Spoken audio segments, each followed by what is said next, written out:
get started here in just a second.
This is This Between Us. The number one podcast in the world. This is the JBU Show featuring Austin, from the Miller Talk Podcast, ALLAN, the American Sincerest, and now your host, Cam Allen.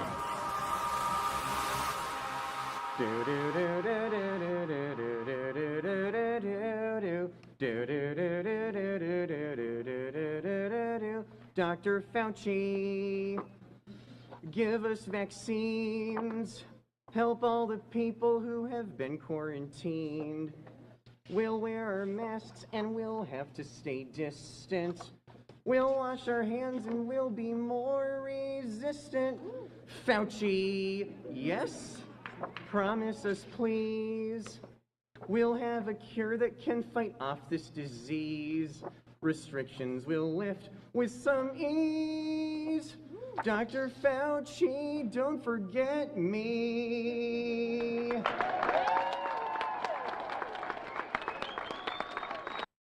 And that is why it is extremely important to tell your fucking sons to quit being a bundle of sticks every once in a while. How's it going, everybody? My name is Chris, and this is the JBU Show. Joining me today, Austin from the Miller Talk Podcast, and vice versa and all that stuff. Austin, thank you for making us watch that. Yes, I think it was great to start off with that. It's very important. We got a lot to talk about. We got to start off on a light note. A light note. I'm pretty sure every viewer that we had because fled. of YouTube, we can't get too explicit just yet. Got to give us a little bit, but yeah, I almost didn't catch myself there right at the start, but thankfully I thought ahead just a little bit. We'll see how it goes here in the next few minutes, though. Got a few things to talk about today. You want to tell them why we're not doing what we normally do on Sundays? Yeah, guys. So we've had a lot going on this weekend. So we decided to kind of push off the book review this Sunday. We're sorry, guys. I know you were expecting it, but someone didn't get their reading done. I won't name names. I won't name names of the two people here. It's like when you get in an elevator with another person and then you fart and you look at them and go, wasn't me. Obviously, it was you.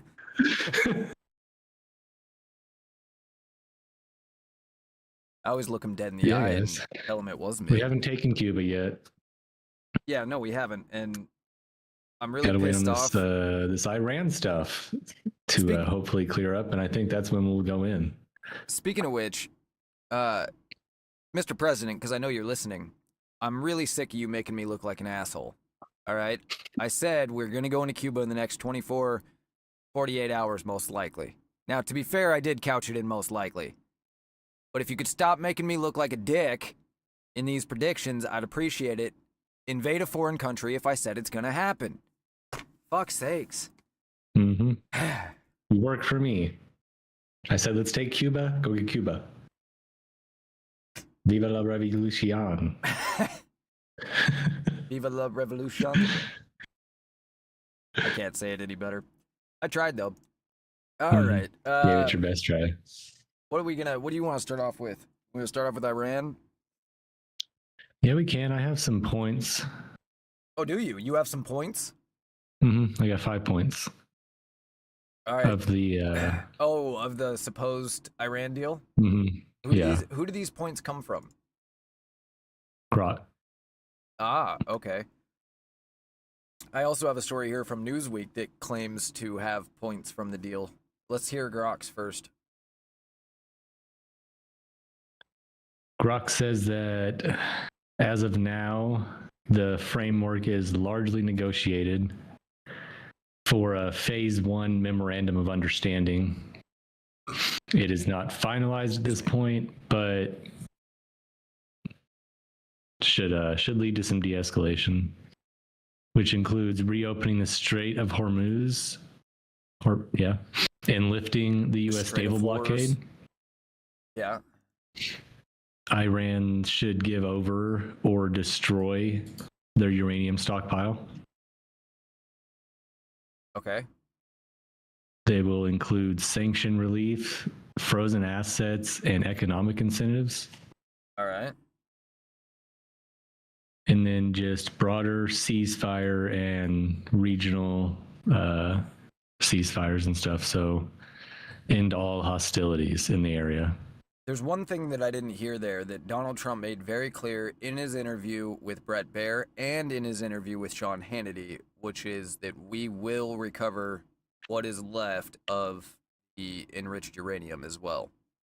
Mm-hmm. And Trump made it very clear that we were going to do that. So, oh yeah, and it said heightened inspections.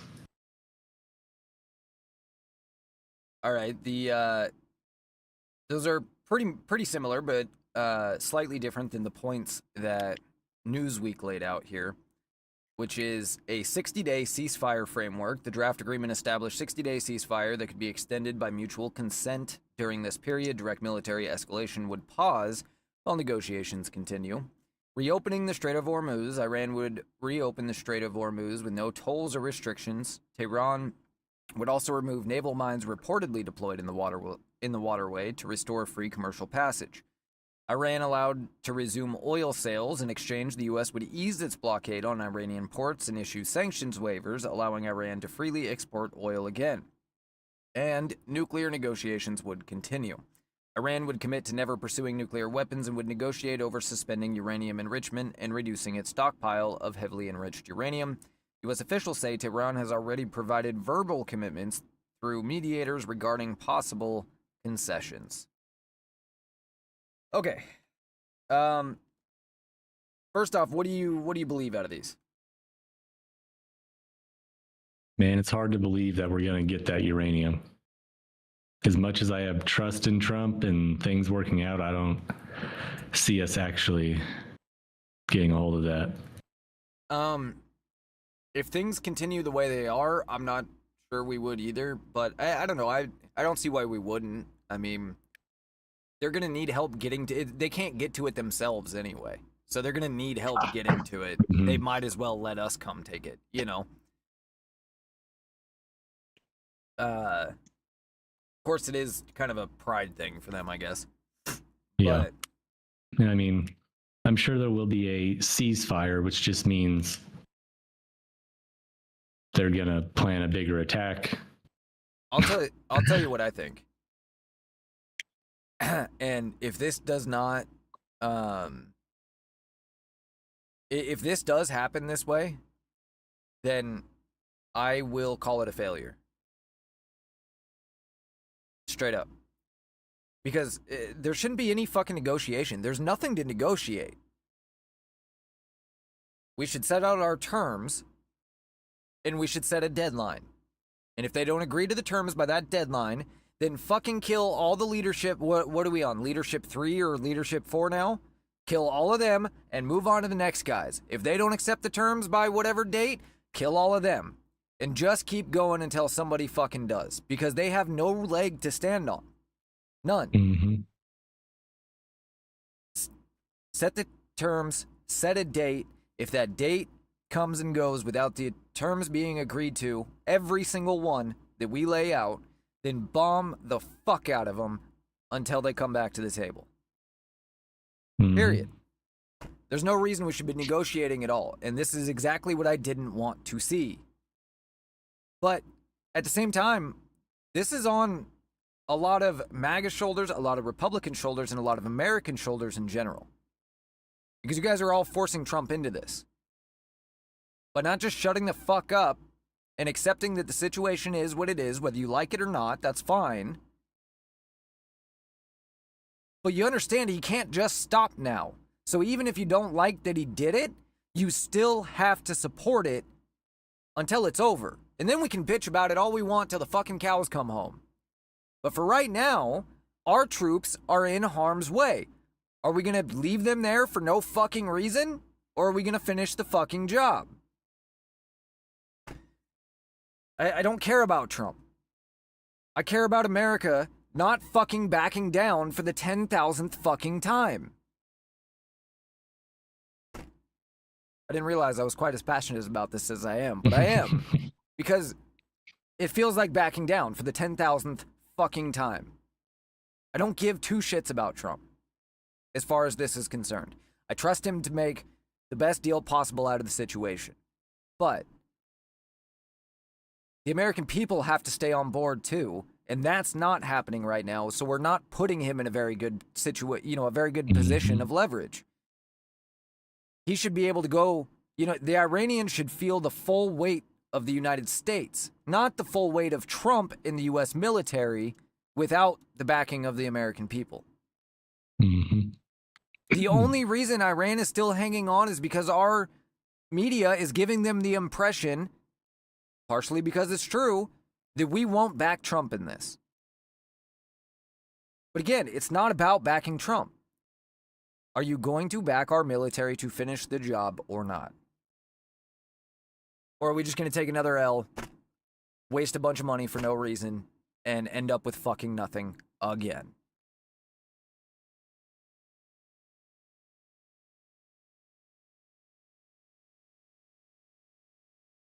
Yeah. If we didn't have the left-wing media doing the work for the Iranian media, that'd be real nice. Yeah. What was that about treason? I will say, so Trump did say, Trump tweeted out earlier today, about 6 hours ago, if I make a deal with Iran, and this is after the Newsweek article, we kind of are guessing that this is in response to the Newsweek article, or maybe if Newsweek was, reporting on somebody else's reporting or whatever, whoever it is that initially put out these alleged terms of the deal, we're assuming this is in response to that. It says, if I make a deal with Iran, it'll be a good and proper one, not like the one made by Obama, which gave Iran massive amounts of cash in a clear and open path to a nuclear weapon. Our deal is the exact opposite, but nobody has seen it or knows what it is. It isn't even fully negotiated yet, so don't listen to the losers who are critical about something they know nothing about. Unlike those before me who should have solved this problem many years ago, I don't make bad deals. President Donald J. Trump.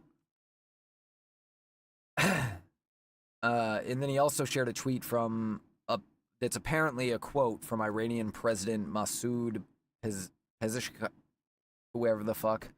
We are ready to assure the world that we are not seeking nuclear weapons. We are not seeking instability in the region. Trump also went on in another associated tweet to talk about how bad the previous deal was and that they're making a good deal and all of that.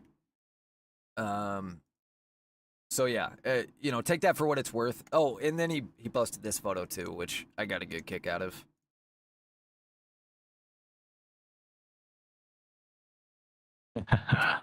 Thank you for your attention to this matter.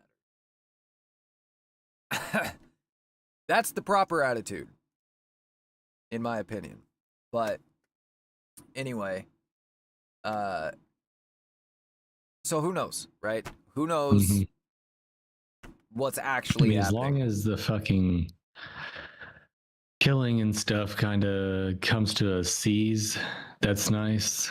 Just so we can quit hearing about this being bombed, that being bombed, and who was more right in their bombing. And yeah, if we can kind of keep that at a minimum for now and just, I guess, but I'd rather be hearing about that than hearing about negotiating. I don't think there's anything for us to fucking negotiate. They have no leg to stand on. We set the rules. Period. The fact that we're even negotiating with them gives them, just that in and of itself, gives them a credibility they do not deserve.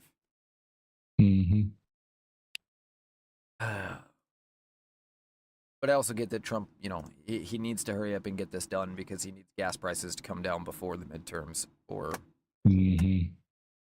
we're in trouble. White boy summer. Hey man, I gotta get in that truck and drive around. All right. I need this to come down so I can do more driving around in the truck. Sorry. I gotta get a new mute button. I used to have a mute button, but it doesn't work anymore. Yeah. So hopefully something can come and maybe we can be done with it for a while so we can get on with some other things, because good Lord, I'm tired of this. Tired of talking about it, and Israel this, Iran that. All I know is I ran out of beer and the struggle is real, so yeah, I'll concede to that. So with that, let's move on to the next story. In the sun-drenched harbours of southern Europe, a curious spectacle unfolds. A flotilla of entitled rodents, puffed up with a profound sense of their own importance, have taken it upon themselves to blockade the pathway. They stand resolutely, refusing to yield even an inch, their small eyes gleaming with indignation. For some time, the vastly larger and more imposing Spanish security mammals attempt to defuse the situation with admirable patience. Yet the rodents remain immovable. And so, with the quiet authority that comes from upholding the established laws of these lands, the security mammals conclude that a firmer lesson is required. With great ease and measured precision, the mammals move in.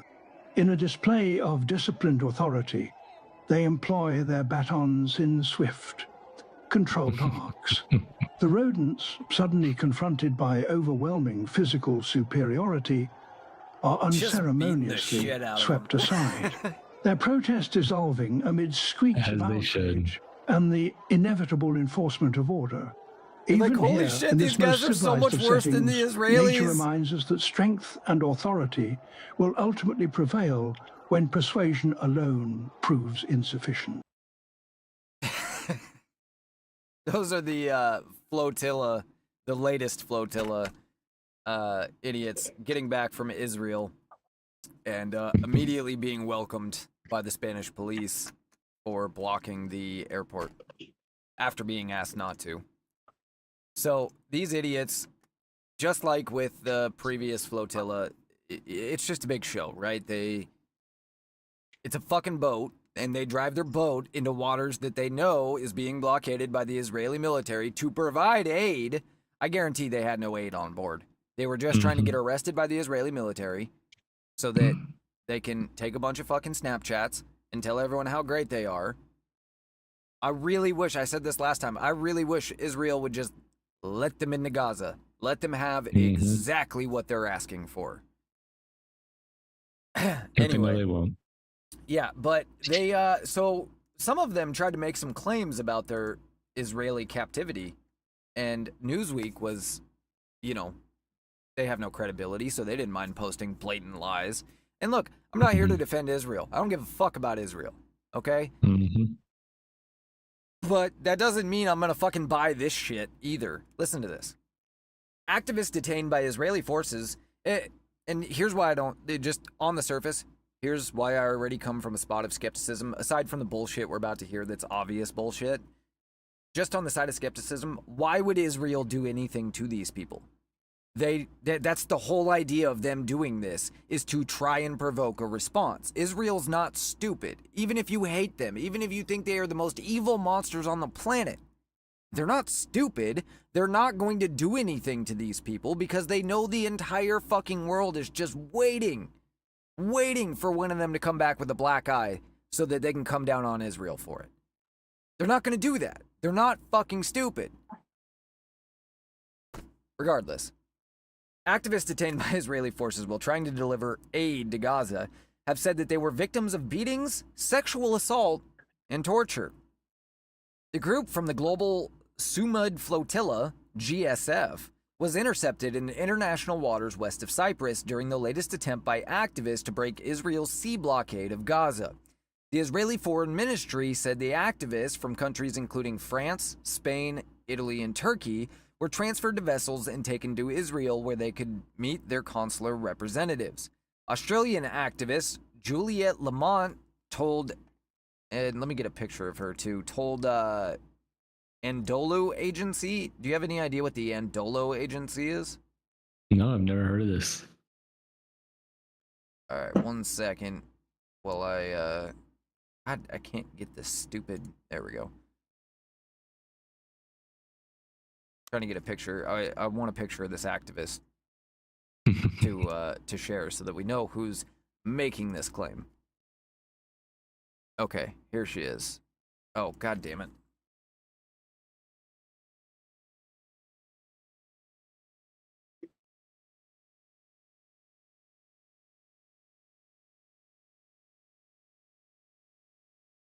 Really?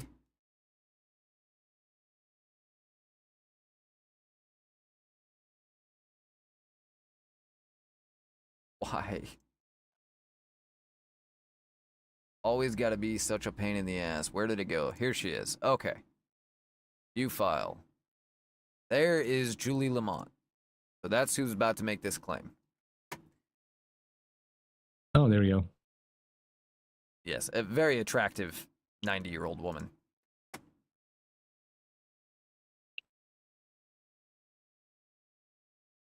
Anywho, she says she told the Andolo Agency that she was on a boat where 180 people were systematically bashed and beaten, and she said that there were 40 people with broken ribs. People were tasered in the face, and there were sexual assaults. We were tortured, she said.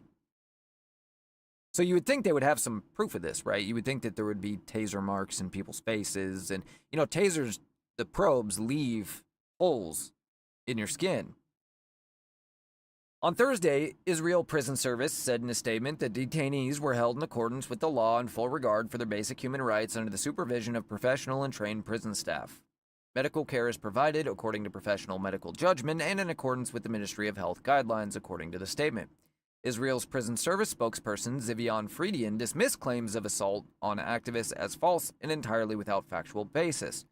Bianca Webb Pullman, who is a doctor that was on board one of the vessels. Let's get a photo of her. Yeah, so it says the Andolo Agency is a news agency, state-run news agency headquartered in Turkey. This doctor looks exactly like you think she's going to. Uh-oh.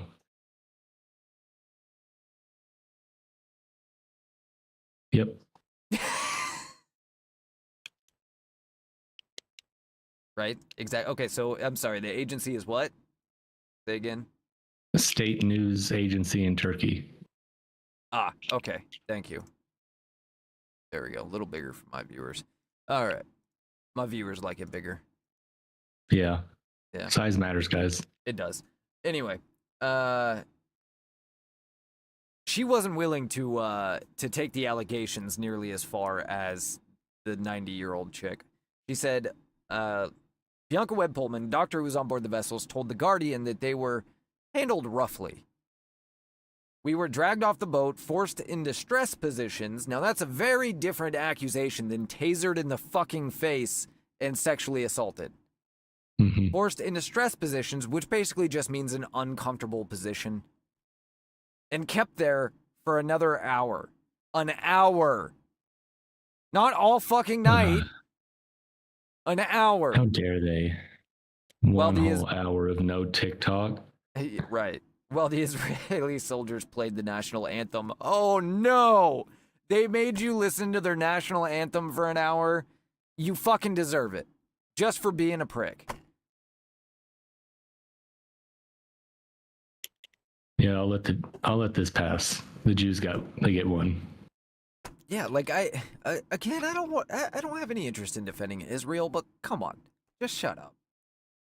I'm not about to defend the enemy of my enemy is my friend. But just the width of those two. They have two allegations. Two people were willing to put their name to allegations in this article. And the width of them from tasered in the fucking face and raped to they made us listen to the Israeli national anthem. And we were handled the roughly. Israeli national anthem. Neither have I, and I don't care definitely to. not play it. Yeah, I'm not about to. We're gonna get on the wrong list. Yeah, a little quick too. Anyway, we don't need to read any more of this. I wanted to bring that one to attention. I thought it was So funny. did you hear about them labeling Hassan Piker and Code Pink as domestic terrorists?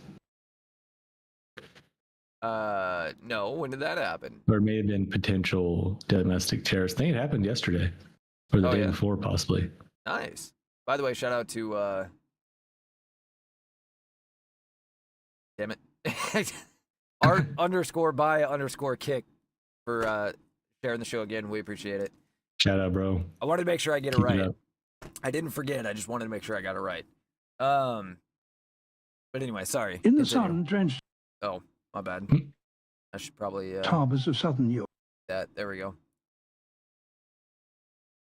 Oh, and I tried to show this yesterday, and I didn't get a chance to, so I'm gonna throw it up on screen real quick for my viewers. But these are from the rocket launch on Friday, Saturday, whatever fucking day. Today's Sunday, so it would have been Friday.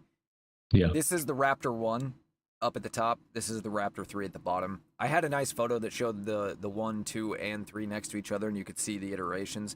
But it really is incredible what they've been able to do with those rocket engines and the immense complexity from that first photo to the immense simplicity of that second photo is truly astounding. Anyway, sorry, I tried to pull that photo up before, but I couldn't get it up for whatever reason. Yeah. We're going to let that one go right. And that brings us to our sponsor, Blue Chew. I wish. Oh, man, that would have been fucking perfect. You heard him, Blue Chew. Get on it. Mm-hmm. We will have the best segues. That sounds like an advertisement right there. Blue Chew. Get on it. See? We think this stuff up without even trying. I expect my check in the mail, Blue Chew. No shit. Where are my royalties? JBU. We've easily made 6 cents by now. Podcast at USA. JBU at USA.com.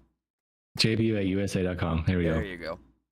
That's the email that you can send a message to. And by the way, you can call into this show live if you go to Rumble, rumble.com/user/justbetweenus. Just click on the link. And then you can click on the Discord link under in the description of the show. And if you click on that Discord link, you will pop up right here next to us. You can do it in audio or video. You don't have to show your face if you're fucking ugly or fat. But you can, ask us questions or bitch us out or whatever you want to do. It's fine with us. But we do reserve the right to hang up on you or silence you or make fun of you. So there's that. We're always looking for more people that want to pal around or add to the show in any way. If you've got any ideas or maybe you're an audio engineer or something, and you can add some value. I don't know. Edit our fucking videos. If you want to be, if you want to be young Jamie, look stuff up for us. Who knows? Yeah, the pay is great too. I mean, it's like pennies an hour. It's good stuff. This Blue Chew money, it's coming. This Blue Chew money. That makes me think of which Dr. Seuss is that? Where he's talking about the Blue Chew, Chewy. I wonder if that's where they got the name. No idea. I'm gonna have to look it up now. Let's see. It's the one that it's the rhyming one, the one that my son always made me read it because he thought it was funny to watch me read blue it. fish. No, it's when I say rhyming one, I know they all rhyme, but it's like a real it's a real tongue twister one. The only ones I remember is redfish, bluefish, and the places you'll go. Let's see. It is. Just give me a list of his fucking books. Right? That was a Dr. Seuss book, I guess. Hop on Pop was one of my son's favorites, but it's not that one. Wacky Wednesday was hands down his favorite. I think that's most kids' favorite because they get to count shit. I like Mulberry Street personally. And the one with the cars, whatever that is. Where Fox and Socks. God damn. Why was that so hard for me to remember? I've read it like 6 billion times. That's probably Fox and Socks might be my favorite too. But let's see. So Blue Chew, Fox and Socks. Now I'm just gonna get a bunch of dick ads. Here it is. This is what I was thinking of. This Single cougars in your area. So this was a deep pull. Let's see. Within 5 miles of you. She's ready.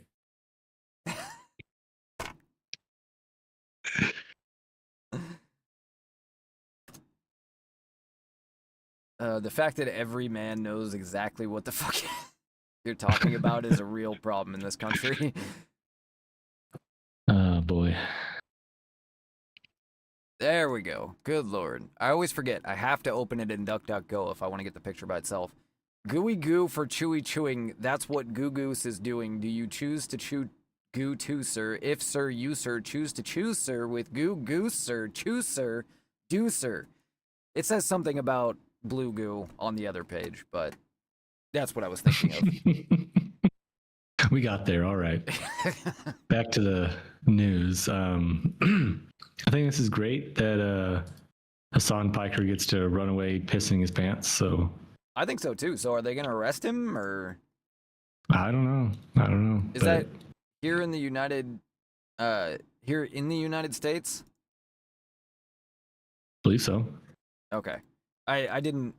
If you'd said that, I missed that. So I wasn't sure if it was another country or not here.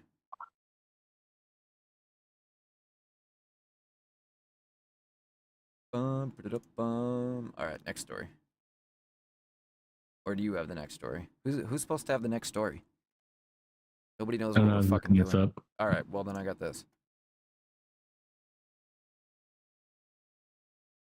Professional. Hi. Hi. This is my first TikTok, so this is not mine. I'm kind of nervous to post this, but I'm just be. wondering if there's anyone else out there like me who is married to a MAGA. I have been thinking about leaving since the election. I love that folded flag behind her. And we ended up going to counseling, which honestly really doesn't help because I'm not going to change my views and he's not going to change his views. I don't really see any other way out of this except for divorce. I don't know what to do. It's painful. I still love him. And I honestly did think that once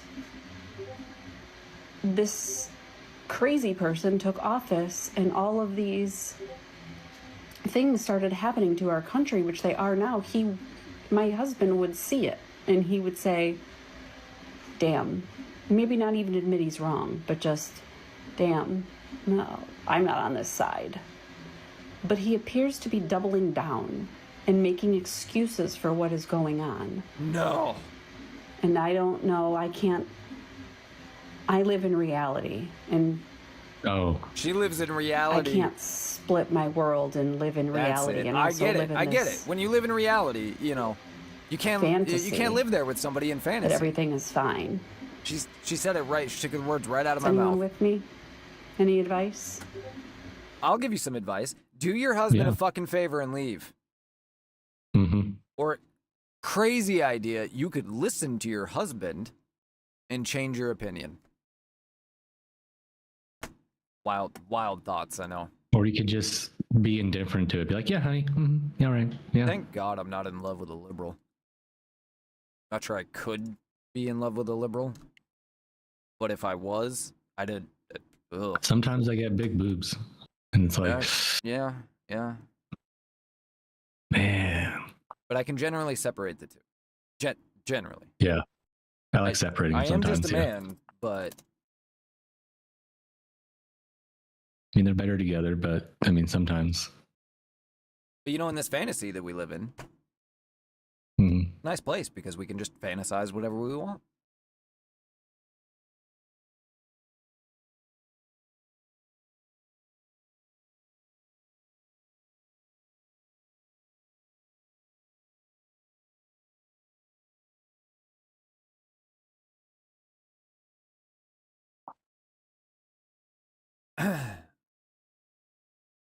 Okay.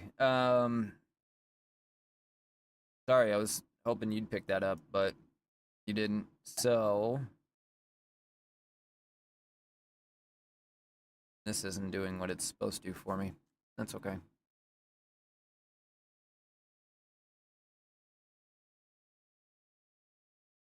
What else do we have here? We should probably get to another story instead of another video.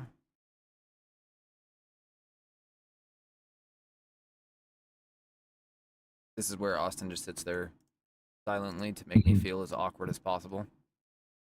Yeah, I'm looking stuff up and stuff, And I forgot about that until you mentioned It's all good. That video.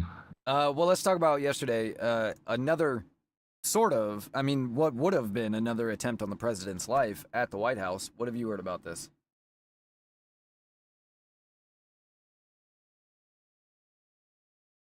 Did you say what? We're doing a show over here.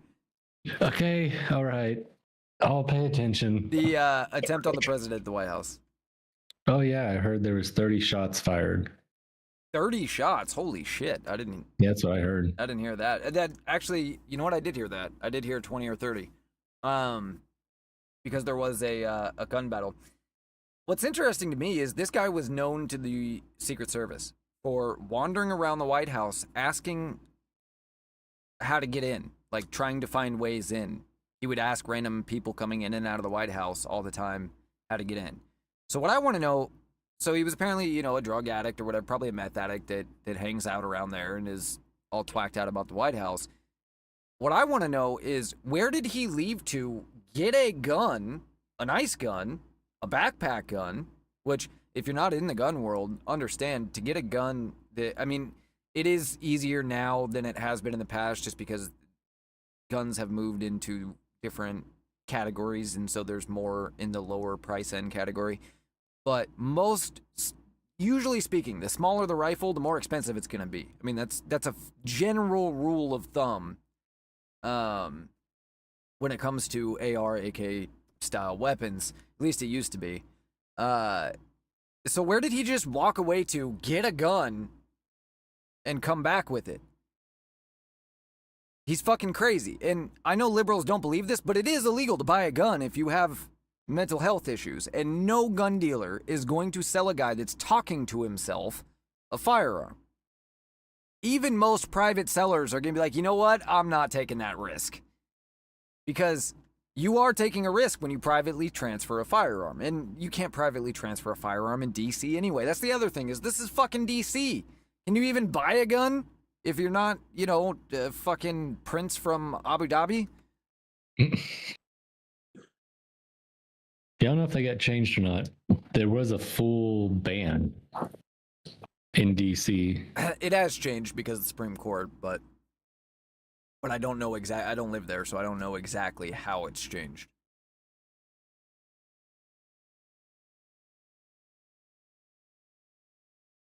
Me either, but Dan DPA just shared a link with me and said join and thank me later, and I appreciate that, but I generally don't click on random links that strangers send me, so give me a little more information if you want me to click on it.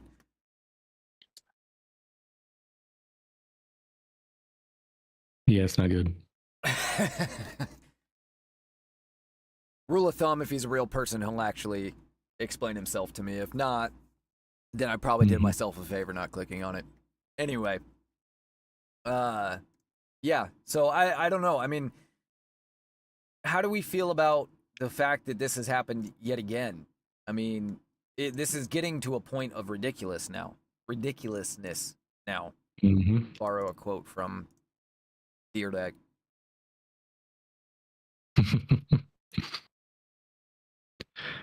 This is, man, praying every day for this administration. Yeah, and I mean, for all the people, I'm not going to sit here and say like, oh, I'm just praying for Trump.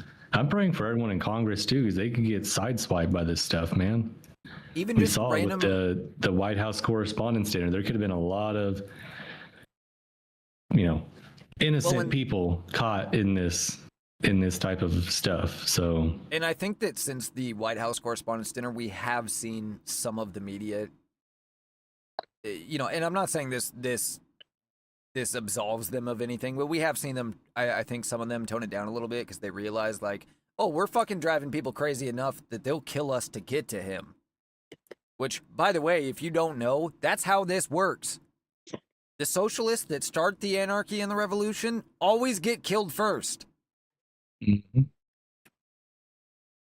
You should probably read the rest of the history book before you start fucking throwing Molotov cocktails. Regardless, I agree. And that's, even just random people near the fucking White House. There was a bystander that was shot in this, and we don't know if he was shot by Secret Service or by the gunman himself. Doesn't really matter. It's the gunman's fault either way.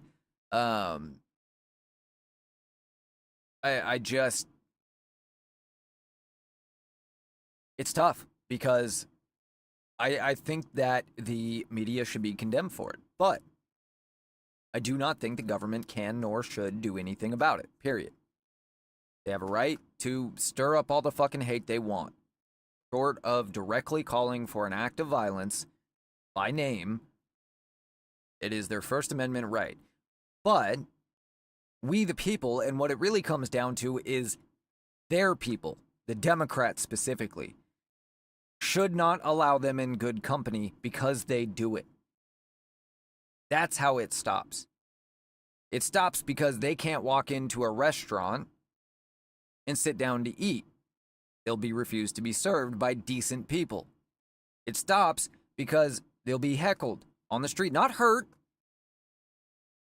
I'm not talking about hurting people, but they should not be, because they can't get a job, because nobody wants to hire somebody that is going around threatening people, right? They should not be allowed in polite society. That's how this should be dealt with, not with the government. At the same time, in the meantime, we have this problem, and I just, I hope the appropriate authorities are doing something about it. It's not like there's much the rest of us can do. I mean, short of, I can tell you what I would do if I was president, and I would tell my supporters that I want every, former military, every police officer, every well-trained civilian to show up to rallies armed, to be there, to be a deterrent. That is how our country is supposed to work. Mm-hmm. The militia is supposed to deal with problems like this overall. Obviously, the Secret Service would still exist and all of that, but if you want a strong deterrence to this, it's 90% of the population being fucking armed and ready to deal with it. That's how you deter psychos. Same thing with the schools. Some California school just tried to pull their only armed police officer out of the school because one student complained that it made them feel unsafe. Hundreds of students came together and, did a walkout or whatever, which I don't really support, but they did a walkout because they wanted him there, because they felt safer going to school knowing there was an armed police officer there, because why the fuck wouldn't they? Look, the fact is, school shootings are statistically extremely unlikely to happen to you if you are in school. And that is good. It means that you have a 99.99% chance of never living through one. Great. The fact is, they are happening more now than they ever have. Even though it's a marginal amount, it's still the highest it's ever been. And we absolutely should not be removing armed teachers. At some point, we have to decide that we are willing to defend kids, whatever it costs. And if that means stationing fucking 40 troops around every fucking public school, so be it. Who gives a shit what message that sends? The only message it sends is you're not going to fucking hurt our kids. Mm-hmm. I just don't understand what goes on in these people's heads. We can't have armed cops at a school to protect kids from fucking psychos. That would just be wrong. They have to be completely fucking vulnerable all the time. Mm-hmm. Why? Anyway, sorry, I know I'm on 1 another month later, it tangent. I'll happened just shut up again. now. This time outside of the White House. What is that? That's gunshots, Typical bitch. woman. 20 to 30 gunshots, some fired indiscriminately at Secret Service agents just after 6 p.m. What at a is White that? House checkpoint. She knows what's up. Out. Everyone to the front living room right now. Right now. Go.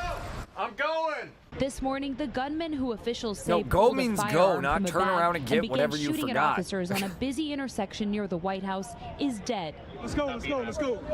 Shot by agents returning fire. The suspect, Nasir Best, taken to a local hospital where he later died. The 21-year-old was known to police and Secret Service with a history of mental health concerns, according to multiple senior law enforcement officials. Okay, who's a the second judge that let person him who out? authorities believe to be a bystander injured in the shooting. That person's condition is unclear. No Secret Service agents were injured. This all unfolding while President Trump was inside the White House working, according to an official.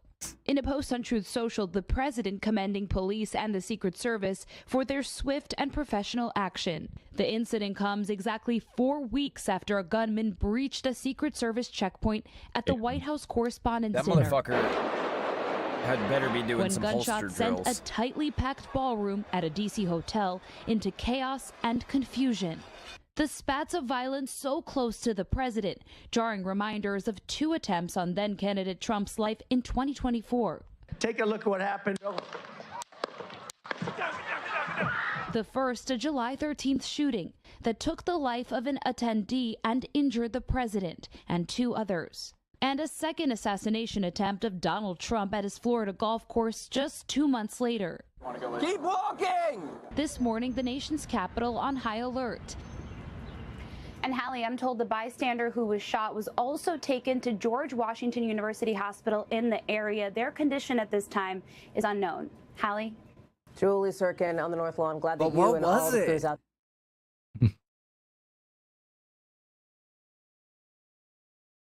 As we saw, documented mental health issues, probably a former felon. Where'd the gun come from? Again, DC, one of the hardest places in the country to get a gun. Documented felon, documented mental health problems, one of the hardest places to get a gun. Where'd the fucking gun come from? It just magically fell from the sky. Mm-hmm. And then he tried to He murder just the fucking got up president. out of with it. someone's gun safe and ended up in his hands because it was so bloodlust. This shit, man. I had no Nope, wrong one. I was gonna say I had a video of that lady. I do. She also, that reporter had also taken part in a local racing championship in DC. Little known fact, she is a race car driver, and she was out there with an all-female track. Really historic. There. Not that I'm shocked. I'm not saying women cannot drive or they curb wheels all the time or anything like that. I'm definitely not saying that they're not as good at drivers as us. I'm not saying that we're better. I'm just saying I'm shocked. Wow. Oh, they follow the kid. They're following the pace truck. They follow the pace truck. No way. all 11. No way. Every single one of them. No Stop way. it, dude. Stop it. The timing on that was just too perfect.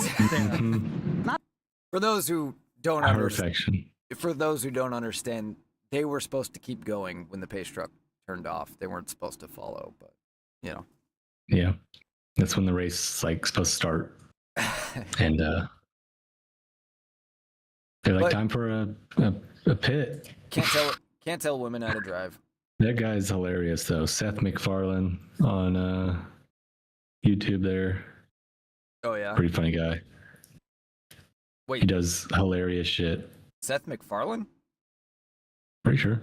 The Family Guy Seth MacFarlane? No, that's. I thought that was Seth Green. I don't know. I always get those two confused.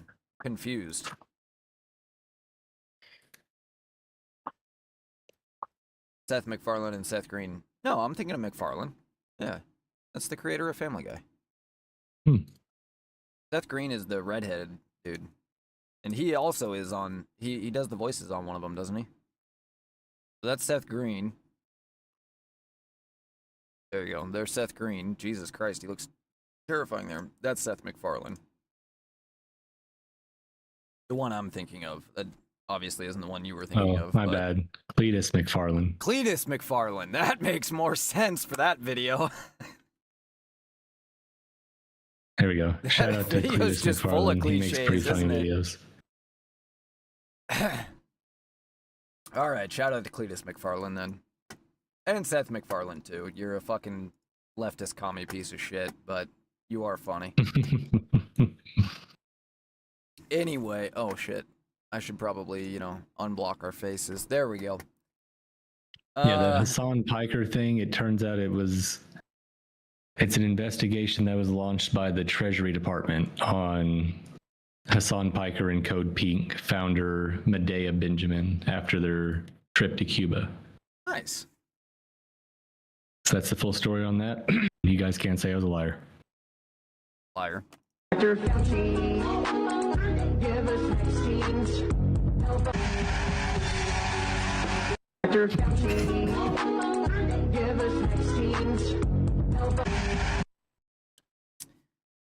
Oh boy. From the banger that we heard earlier in the episode.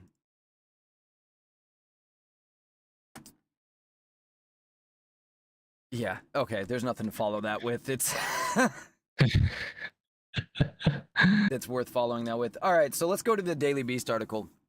I've been talking about since the beginning of this Iran conflict. We talked about it a little bit at the beginning of the show, how the media is complicit in aiding the enemy. I mean, that's what I would call this, aiding the enemy. Well, they have now leaked supposed Pentagon information during an incredibly critical time with negotiations with China, not to mention Iran, that is not good for the United States. Now, we're going to go through this information real quick, and we're going to talk about whether there's any validity to it. Because I believe that they are painting a very false picture. And so not only are they aiding the enemy by reporting on these things at this time, they're lying. So here we go. Damning new data from inside the Pentagon suggests that U.S. forces are currently expending more resources defending Israel from missile strikes than Israeli forces themselves. 3 officials with knowledge of the Defense Department assessment told the Washington Post on Thursday, so anonymous sources, that the lopsided effort underscores the extent to which Washington has shouldered the burden of countering Iranian ballistic missile strikes during Operation Epic Fury. U.S. forces, according to those assessments, have used up half their total inventory of certain high-altitude interceptor systems, while Israel has deployed its own at a slower rate. Okay. First of all, they're conflating some things here to make it sound like we are spending a bunch of money defending Israel that they are not spending to defend themselves. Now, of course, we bought the missiles on both sides, so it doesn't really fucking matter. I'm well on record for stating the fact that I do not believe we should be sending Israel money. That is their problem. They need to stand on their own. And Netanyahu has said as much himself. Now, whether or not he'll stick to that, I'm not saying he will. But he did at least say so. He did at least acknowledge that Israel needs to stop taking American tax dollars and is going to stop. That's better than nothing. So far, at least. You know, obviously, that's only better than nothing for so long without action. But that's not exactly what's happening here. We're firing these missiles from Israel, yes. But we're also using them to protect our ships in the Gulf. We're using them to protect our bases in the region. We're not using them just to defend Israel. Yes, it has the benefit of defending Israel as well. But the missiles that are, the missiles that we're sending out are not necessarily aimed at missiles that are aimed at Israel. We're just firing from Israel. So they're conflating that to make it look like we're defending Israel. Israel's not doing shit. And we're just spending all this money and depleting our resources on Israel's behalf because they know that Israel's not among most favored nations right now on either the right or the left in the United States.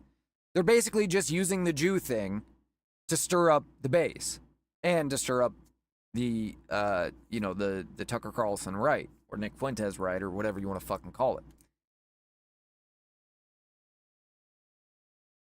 Like I've said a million times, we shouldn't be sending any money to Israel. But I still have no problem partnering with Israel. They're a strong military. Why the fuck wouldn't we? Until you can prove that Israel has actually done something to harm the United States, and I'm not talking about, 100 years ago. I'm talking about now, that they still try to do stuff to harm the United States, because I understand the ship thing in the 70s or whatever, there's a mistake. And, of course, the people that hate the Jews say it was intentional. The Jews say it was a mistake. Our president didn't want to acknowledge it because he didn't want it to look bad either direction. There's no way for us to know. That was too long ago. All those people are fucking dead. I don't care. I care about now. Unless you can prove they're doing something to harm us now, there's no reason to stop working with them. Conspiracy theories don't mean shit without some evidence. Moving on. The numbers are striking. Kelly Greico, a senior fellow at DC think tank Stimson Center. Will you look up Stimson Center? Stimson. Told the Post, look up Stimson Center, go to the bottom of the page, and look at donors and see what's listed. Or just ask Grok, who funds what is the Stimson Center, who funds it. The United States absorbed most of the missile defense mission, while Israel conserved its own magazines, she went on, adding that the rate of use had left production unable to keep pace with demand. How much you want to bet these are a pro-Palestinian organization? Let's see. The situation has apparently sparked alarm among American allies in Asia, particularly South Korea and Japan, which depend on U.S. anti-missile defense systems to deter attacks from hostile states such as China and North Korea. That is a genuine concern. Justin Logan, who directs defense and foreign policy studies at the Cato Institute, a libertarian D.C. think tank, also argues the imbalance suggests a betrayal of Trump's oft-touted America First agenda. He noted that the Pentagon is thought to have assessed last year that it had as little as 25% of the key air defense systems that would be needed to meet demand of current U.S. defense plans. That was if we were to have more than two fronts. Or if we were to operate two fronts or more, then we were only at 25%. But still. Why this wasn't a screeching siren to Trump officials is a mystery, he told the Post. Trump's war for the past few weeks, keep in mind, that was being said by, who is this? Cato Institute. And we all know how Cato Institute has been with immigration. Trump's war has, for the past few weeks, been in an uneasy limbo. A shaky ceasefire is still in place, and his administration has effectively declared the active phase of the conflict over.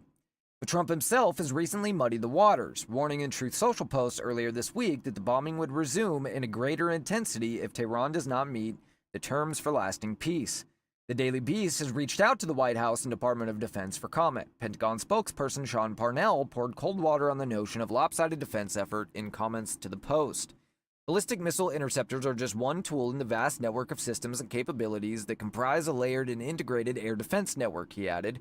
Both Israel and the United States carried the defensive burden equitably during Operation Epic Fury, which saw both countries employ fighter aircraft, counter-UAS systems, and various other advanced air and missile defense capabilities with maximal effectiveness.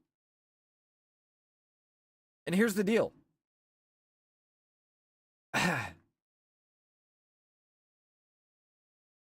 That's true.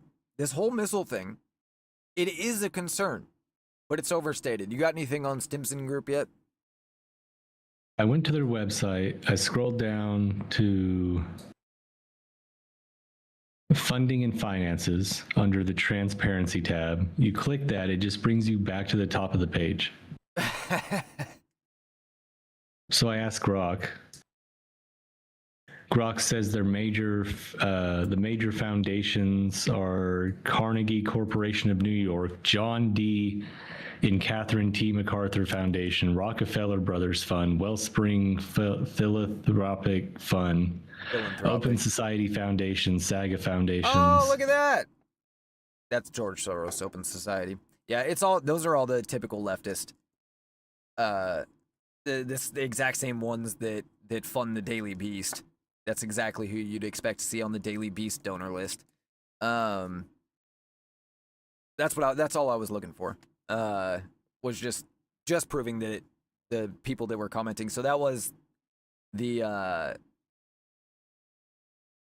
lady that said U.S. forces, according to those assessments, have used up almost half their total inventory of certain high-altitude interceptor systems, while Israel deployed at a slower rate. The numbers are striking, Kelly Greico, the senior fellow at the D.C. think tank Stimson Center, told the Post. So they're just taking quotes from other leftist activists to say Trump administration bad, basically. And that's all I was trying to highlight, was that this whole article is just, you could just write it off as bullshit because it only uses anonymous sources, and the people that are speaking on record that are analyzing the situation are analyzing it from an already biased perspective. And as, they did note at the bottom from Sean Parnell, the Pentagon spokesperson, the high-altitude interceptors, the THAADs, are just one component of many that are used to shoot down missiles and drones. The whole fucking theory that was at first put out by that fucking, Chinese professor wank off, I don't know why I even call him he's not a fucking professor, but he's a CCP agent that spies in Canada, regardless. Did you see the video of him? I'm sorry, I know this is way off topic now, but did you see the video of him right at the peak of his popularity a few months ago when this Iran thing started? He put out a video because he got the cops called on him in Canada for beating the shit out of his kid at a YMCA. And he didn't understand it. Anyway. Yeah, he's basically, the whole video, he's like, I have one good child and I have one bastard child. And the bastard child needs a whipping every now and then. And I gave him a whipping, and then this YMCA just wouldn't let me leave. I didn't understand. Mm-hmm. Anyway. Of course. The idea that we're spending, $5 million to shoot down every $20,000 drone is bullshit. We typically use 20mm cannons and various other methods. And yes, we will use a $5 million missile if it makes it through the rest of the layers. If that's what it takes, that's what it takes. Because it can do a lot more than $5 million worth of damage. And we don't put a price tag on human life. We will send up every $5 million missile to try and protect one human life if that's what has to happen. I'm glad we do that. I don't care. It costs what it costs. This is just, that's part of the cost of doing war. It's expensive. And it's wasteful. It's very wasteful. That's war. But it's also deeply overstated. The idea that we're running out of these missiles, we're never going to have any more. We produce thousands of these missiles a month. And yes, we are using them at a rate higher than what we currently make them at. But we're only using, if let's say I'm pulling these numbers out of thin air because it's been a little while since I looked at it. But when I looked at it last time, which was at the peak of Operation Epic Fury, let's say we were making 1,000 missiles a month and we were firing 1,100. So at that rate, yes, we're going to run out eventually. But we're still going to have 1,000 missiles every month. We're just going to be 100 short. But we've also ramped up production. That production should be about ramped up by now. Now, it takes time, and some of them will take a lot longer and stuff. It's not like if we were at 1,000 then, we're at 10,000 now, but we might be up to at least what we're shooting now. And then the other thing is technology constantly changes. And so the fact that we are running out of missiles in some of these systems isn't the end of the world, because, and what I think the Pentagon is leaning on, one of the reasons why we're not putting everything we have, because if we really were at 10% capacity of our missiles right now, it would be all hands on deck to make nothing but missiles in this fucking country, because all of our enemies would be coming at us right now if we actually only had, a tiny bit of missiles left. What they're not telling you is we just started fielding lasers too. On top of the fucking, the AI-controlled chain guns that shoot down the drones, on top of the various aircraft that we have to shoot them down, on top of the various electronic warfare capabilities that we're also using, we're also fielding lasers, which cost like 2 pennies a shot to shoot down a fucking missile. Show you a picture here, and then I'll read you this story. And this is what the point is, this is what the Daily Beast is not telling you. They're telling you about this problem without telling you that the reason that problem is not being addressed is because it's already been addressed. It's already taken care of. This is the fifth, you're looking at a picture of the 5th laser system to be fielded. Not tested, fielded. This is actively shooting down missiles right now. Well, hell yeah. If it's come across any, but but let me read this story to you. This from Cade Winslow. Pentagon now fielding laser and microwave weapons at 5 U.S. bases. Directed energy defenses built to fry attacking drones. And keep in mind that some of these weapons, laser and microwave, they're top secret. So they're not telling you about those ones that are being fielded. Because our enemies don't have these capabilities, and we don't want them to have these capabilities. Sometime in the last several months, a laser or microwave weapon turret arrived at Grand Forks Air Force Base in North Dakota. It was not there for demonstration, according to Senator John Ho. I kid you not, John Hoeven, whose office confirmed the selection. Grand Forks is now a live testing and assessment site for directed energy counter-drone technology, part of a broader Pentagon push to install such weapons at 5 U.S. military installations. The goal? Give base defenders a way to destroy cheap, fast drone swarms without burning through million-dollar missiles to do it. The effort is being run by the new Pentagon organization. You mean started by Donald Trump? The Joint Interagency Task Force 401, or JIATF 401, which the Defense Department formally established to deliver affordable counter small unmanned aircraft systems capabilities. The word affordable is the operative term. A single surface-to-air interceptor missile can cost from $100,000 to $400,000, much different than the $5 million that was being reported a few months ago. The commercial drones it might be asked to shoot down often cost a few $100s a piece. Yeah, that's not true. The cheapest drones deployed in warfare right now are about $1,500. And that's like Russian bullshit technology. I think ours are like 25 to 5,000 for just a little tiny drone like this. And there are reasons it's actually that expensive. It's not just no reason at all. But beside the point. The commercial drone, it might be asked to shoot down, often costs a few $100s. Directed energy weapons which fire concentrated beams of light or electromagnetic energy promise to flip that math.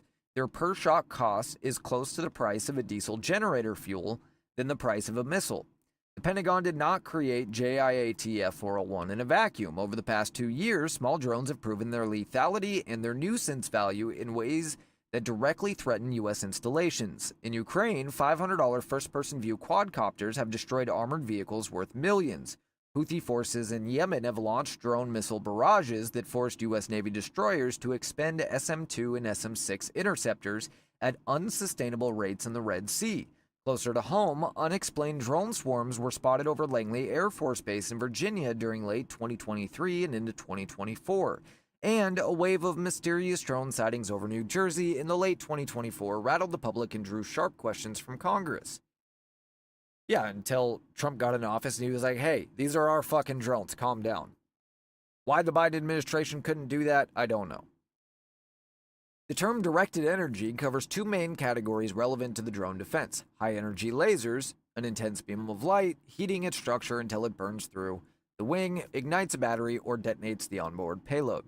Or high-powered microwave systems, which emit a focused burst of electromagnetic energy that fries the drone's electronics, effectively killing the flight controller, GPS receiver, and communications link in a fraction of a second. Both types offer a key advantage over traditional interceptors.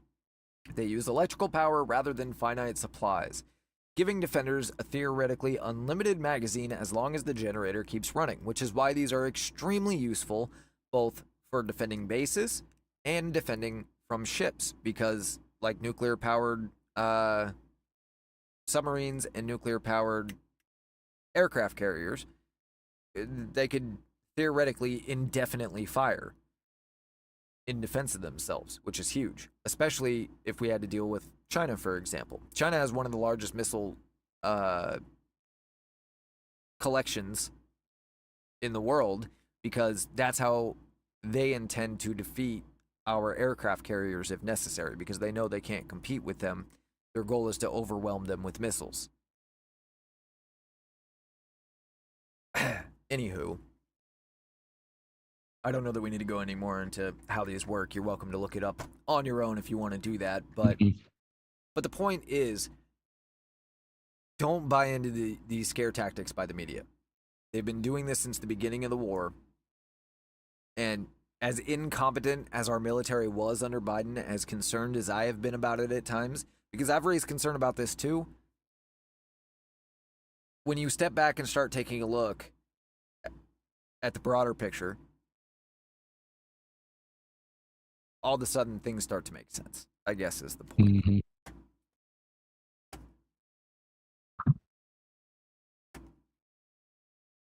Anything on that? It all makes sense. No, you got it, man. All right. See. Oh, and every journalist that has been, trying to benefit our enemies and divide Americans on this war should be tried for treason. Go fuck yourself. Yeah. Notice I said tried. Go fuck yourself. Did you get to watch the takeoff yet? Friday? No? I saw that landing thing. You saw the landing though? Yeah. Mm-hmm. Pretty spectacular. Pretty cool. It was really cool to watch something, from takeoff. You got to watch it live the whole time. Flat earthers, sorry guys.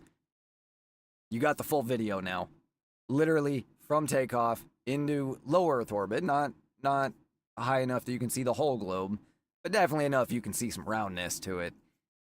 And it's clearly not a fisheye lens, you can tell based on the angle of the the ship and stuff. And believe it or not, like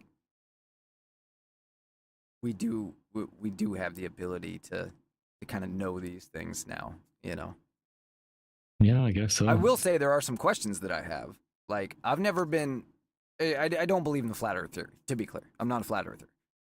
But I do think that there are some genuine questions that were either deliberately not answered specifically, either because it has some sort of national security, you know, purpose to not having specifics on or whatever. I don't know what the reason is. Or maybe just because nobody's bothered to, you know, to really drill down on that area of science or whatever. But there definitely are some questions that exist. Regardless, the Earth isn't fucking... It would be really easy to prove. Especially today. I mean, you can go and build your own fucking rocket and shoot it up with a camera on it if you want to. Pretty sure the FFA might have something to say about it, but at the same time, you're still going to get the video back before the police get there, so don't do it. That was all in theory. I'm not telling you to do it because that would be wrong. I'm just saying, if you were that convinced... Anyway. You want to see my spirit animal for the week? Let's go. And would you please tell us your name and what community you're from? Yes, my name is Andrew DeRogers. I'm born and raised on Cape Cod. I appreciate that many people here have different points of view, and that's fine. Many of them are very well spoken. Many of them are polite. I'm not going to be. I am that taxpayer that several of the people who sat up here and spoke are talking about. What is on the line is very simple. It is a declaration of your allegiance either to the American citizen, the legal tax-paying American citizen, or the chosen community of foreign nationals who have been trafficked into this country for purposes of census data, for purposes of seats, for purposes of power, and for purposes of taxes. I am sick to effing death of paying for such bullshit, and I'm sick to death of being lectured about compassion, about patience and understanding. I have lived here all my life, and I have been required for all 40 years of that life to obey the law and follow the rules. There will be no Social Security check for me when I can't work anymore. I have never once received any of the benefits that have been spoken of here. Nobody is beating down my door to help me fix up my house so that it doesn't collapse on me or lower the cost of the electricity that I have to pay. I don't get health insurance. I can't afford it. But I am punished by this state for not being able to afford it so that people who are in this country illegally can benefit from it and go see the doctor whenever they want. And that is a fact, and I am sick of it. I am not an ununderstanding individual. I am not an uncompassionate individual. But my generosity has been abused, and I am sick of it. I am sick of being treated as an indentured servant to foreign nationals in my country and in my community. And I don't give a damn whose feelings that hurts. So you can either approve this measure and show legal, law-abiding, tax-paying citizens that they do not matter to you, or you can reject it and show them that you are listening. Those are the only two options. And for the record, I traveled abroad to a foreign nation, and you would not believe the amount of documentation I was required to have on me at all times and show whenever anybody asked. And you can bet your ass if I broke their laws, they would have nailed my ass to the wall. And I was very well behaved over there, and I was very respectful to the people because I was a guest in their country. I wasn't due anything. Thank you. Hell yeah, brother. No applause, but I love the guy with the 2 thumbs up in the back. Just for I love anybody how that all missed those it, I'm gonna play that geriatric again. fucks were like basically falling asleep, and he started raising his voice, and they're like, Yeah, this guy right here. There you go. Anyway, yeah, I mean, it for what seems like, you know, just a genuine moment of frustration, and, you know, certainly not a pre-planned speech or anything. That was very well put. You know, he says at the beginning that he's not going to be elegant and polite, but he didn't say anything impolite. He didn't say anything inflammatory. He didn't say anything inappropriate. He said the truth. And he's not wrong. And it's the same thing you and I both have been saying on this show for years. Well, not necessarily together for years, but why is it that we are expected to follow all the rules, but we are not allowed to ask the people that are coming here with their hand out for our help to follow the same? mm-hmm. Let's just take, for example, let's rewind our minds a little bit back to how we felt in 2021. Okay. Vaccine mandates coming out. We're hearing about them.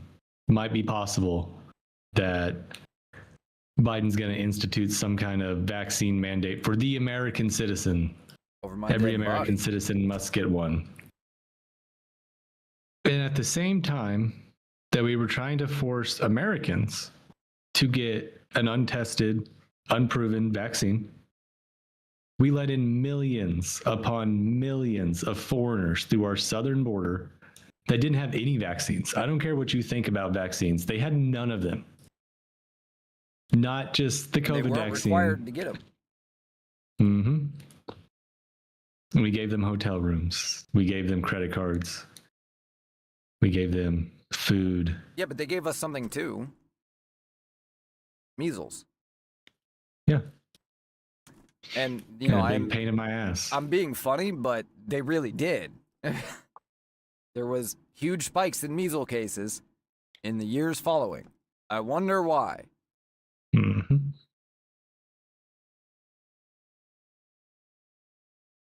Yep. Really kind of pisses you off a little bit. A little bit. But you're not allowed to be But it's pissed over. off, and that's the thing. It's not okay to be pissed off. You're an incompassionate, hateful person. You're a bigot if you're pissed off. I'm a racist. Anyways. Yeah. And that's the only way you can deal. That's the only way you can deal with it at this point. Okay. Then that's what I am. Mm-hmm. Fine. It doesn't matter. It's not okay. Period. And thankfully, it's coming to a stop, which, by the way, I wanted to mention. I mentioned a couple Trump wins yesterday. Or at least Republican wins altogether. Harvard, for example, they instituted a policy capping the amount of A grades that can be given per class. So meritocracy returning to Harvard. And whether you like it or not, that is because of Trump.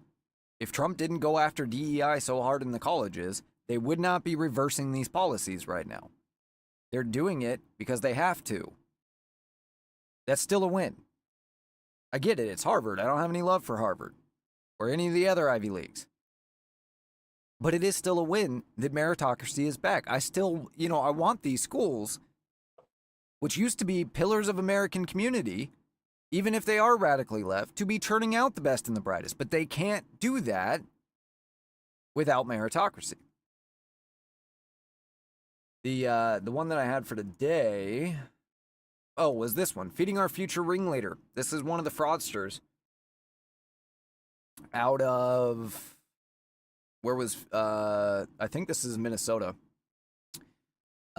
She got 41 years in prison.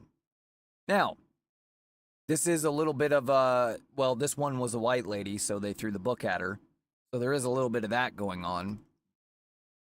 But I want the book thrown at all of them. So I'm okay with that. It's just, you know, they're trying to make a show out of this one so that they can handle the other ones more quietly, I fear. But at least for now, this is a win. She did get the book thrown at her. 41 years in prison for the over $242 million that she has stolen.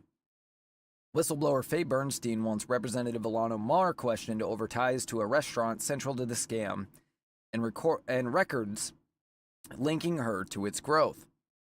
Look, this is all money laundering. You think these Somalians that came from these no-name places in South Africa came here and just immediately knew how to scam the United States for millions of dollars in fraud in a way that few Americans even understood how to do? No. The people that set up the law taught them how to do it. They brought them here to do it so that they could get kickbacks. This money is going to politics. I've been highlighting every single major election season how there is always a billion-dollar industry that happens to go under right after Democrats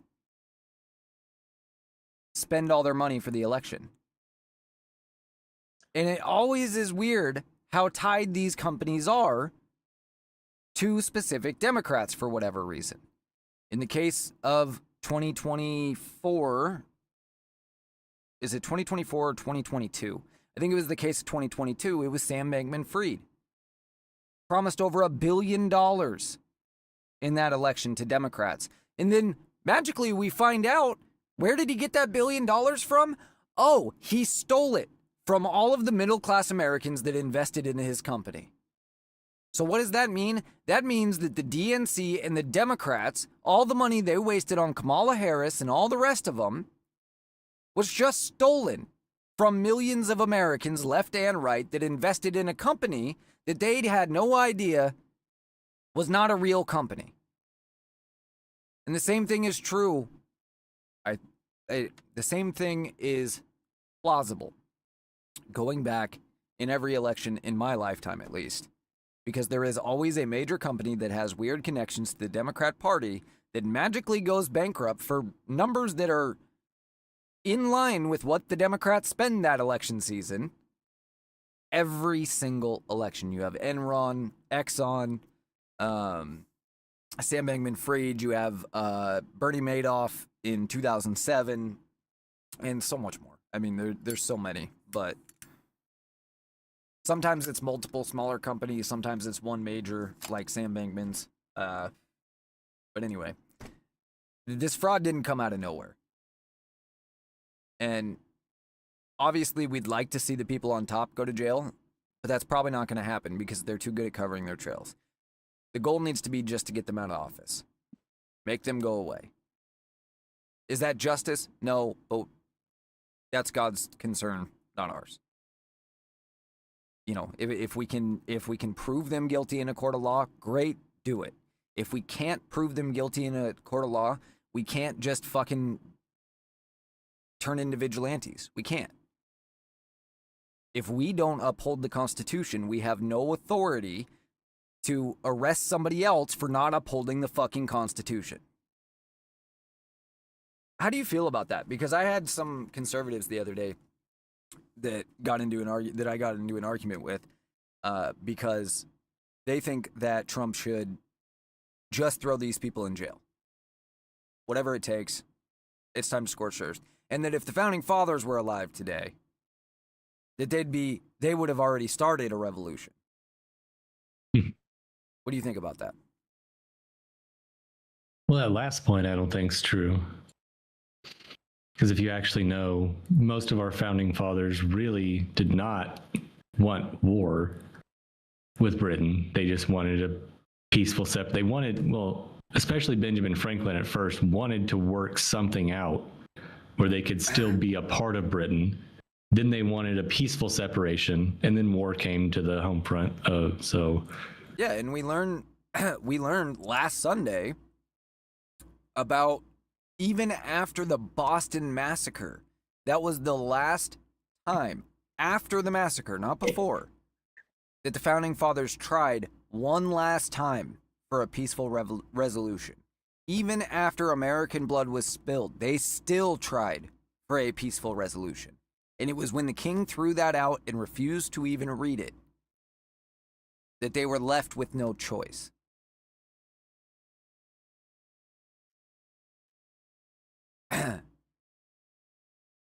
The fact is, matter of fact, I want to read what this guy said because my instinct is to want to go there. I get the instinct, but I've said this many times. Credibility matters. And if we don't stand on our principles and we just do exactly what they're doing because they're doing it, then why would anybody who's trying to decide who is the actual moral authority in this case listen to us? I just... Hold on.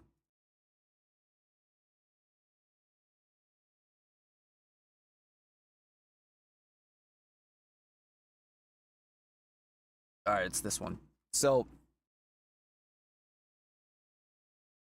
what I originally said was, there's a reason we ideally uphold the Constitution regardless of what they do. It's also backfired tremendously on them, meaning the left, for now.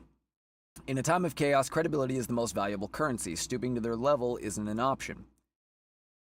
He said, you articulated the principled conservative position well. Principled conservatives sat passively for decades while radicals chipped away at our republic. The principled conservative label has become an embarrassment. Now, obviously, I don't believe in sitting passively by, and that's not what I was arguing for. And I don't believe that that's the principled conservative. I think that's, I think that's what people that wanted to call themselves principled conservatives did for the last several decades. But sitting passively by is not principled either. That doesn't align with the principles and the values that I uphold. But there's a difference between sitting passively and just allowing it to happen and still adhering to the Constitution and dealing with it. I said, I didn't say sit passively by. I said upholding the Constitution isn't an option. It wasn't an option for our founders either. Literally, even the day of the Boston Massacre, our founders attempted to find a peaceful resolution with Britain. He said, principled conservatives spent decades naively trying to find a peaceful resolution. The founders didn't have a constitution, they had to write one. I didn't accuse you of sitting passively, but if the proverbial shoe fits. He said the founders would recognize that a Marxist infiltration has necessitated a second revolution to restore the republic. Hayek said conservatism is only as good as what it conserves. In protecting the country from Trump's overreach, Massey only protects the embedded. So here's the deal. I agree with what he said about Massey. And I said this the other day, that while I agree with Massey in principle, I think that in the practice of his principle, he's failing to uphold those same principles by standing in the way. And it's simply a matter of the way Congress works rather than violating his principles. Voting for something that he doesn't necessarily agree with is not violating his principles in this case, because it is the only path to getting to a more principled resolution peacefully. And that's exactly the point. I'm not saying that you can't color outside the lines. I'm not saying that we can't do things that would not typically be thought of as conservative, even. Like increasing spending in order to ultimately decrease it. That's, a mundane example, but an example that violates conservative principles or violates conservative ideals, rather, not necessarily principles, but ideals. But that is a peaceful way to get to our principles. And so I obviously prefer that to revolution. And the fact is, revolution is not guaranteed. And violence, extreme violence especially, war, should always be a last resort. And the fact is, there are far too many options still on the table, I think, to do any of that. And either way, I still don't see how, even in a time of war, violating the Constitution is acceptable.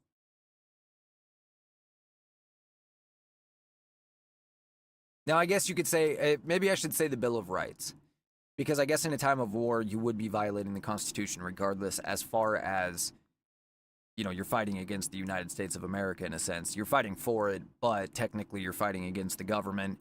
So, I guess you could say, you know, I think we should uphold the Bill of Rights regardless, but, but still,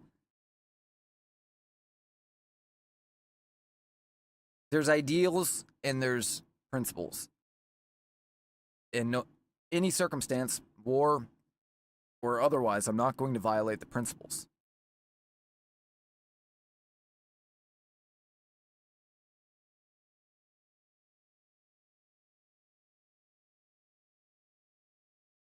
Yeah, don't violate those principles, man. What, do you think we should just go to war? I mean, it'd be kind of fun, but, you know. I crave war. That's why I avoid it. Yeah, I do think that is kind of part of the problem. I think that there is a bit of a romanticization, probably thanks to Hollywood a little bit, thanks to the weakening of men a little bit and stuff, of the idea of a revolution and stuff, because it gives a lot of opportunity for heroism and bravado and demonstration of courage and stuff that men don't have right now. And so I think that there's some romanticization of it, but no thoughtful person would consider war as a viable choice. It is a last resort that you never want to get to, not a viable option on the table, because there is no controlling the outcome. It is entirely up to God at that point. That's the way I see it anyway.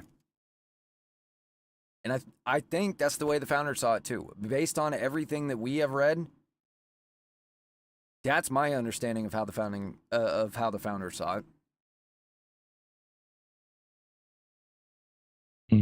At least the ones I care about.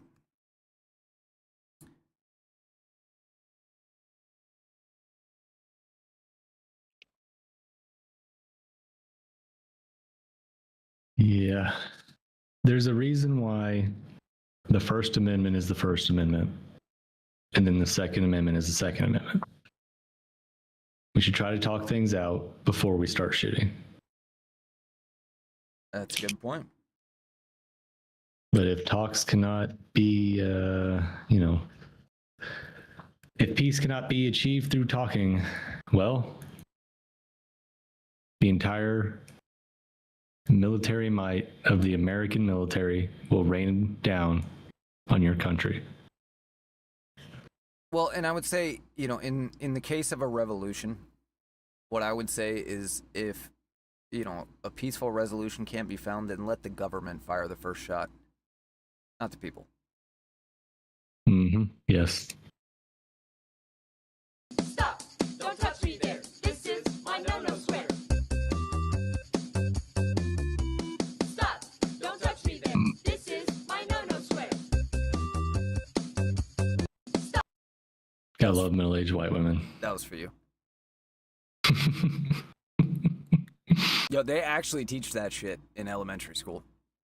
Yeah, I remember learning it. You learned that? See, yeah, not that dance. It was a different dance, but I went to several different public and private elementary schools because of my parents getting divorced. And so I missed certain things just because of changing schools, so often and stuff during that time. But I definitely never, we talked about stranger danger and all that stuff, but the whole no square thing, that was new to me when I had a kid. And like, I don't know. I don't even want to go there. Just whatever. Yeah. Now, I can't tell you anything about this next video. I can only tell you that I hope that the parents of these poor children are in jail.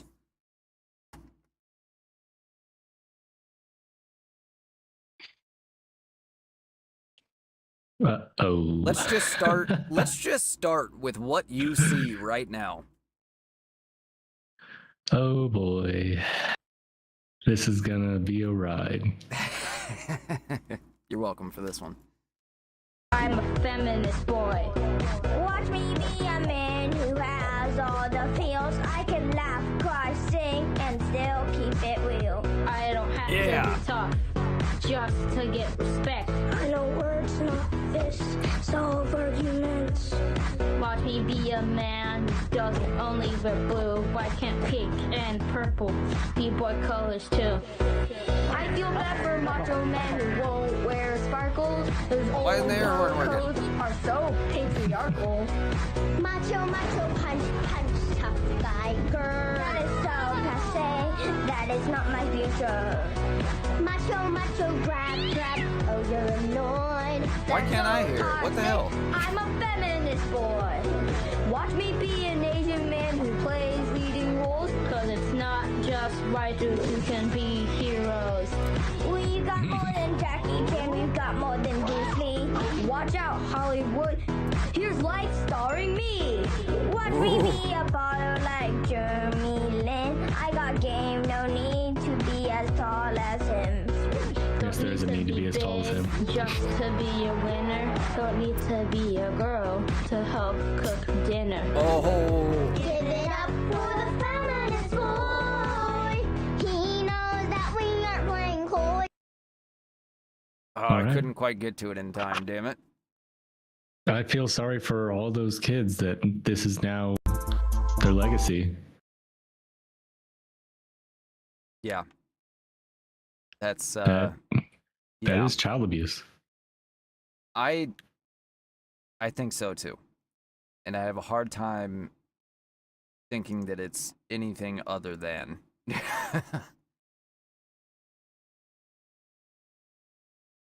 Man, I tried so hard to have that ready, but I couldn't get to it. I don't know why my soundboard on Discord isn't working, probably because of the changes you made. So thanks for that. So, I got this post from Hunter Ash at Artemis Consort on X. I think he sums up the socialist argument fairly well. What's he say? The brain is only 2% of the human body weight, but consumes 20% of your energy. Whoa. We must redistribute this energy to achieve a more equitable outcome. Time for the brain to pay its fair share. Wow. That's clever. You get it now? I agree. Do you get it now? I think it's time for the brain to pay its fair share. Yeah.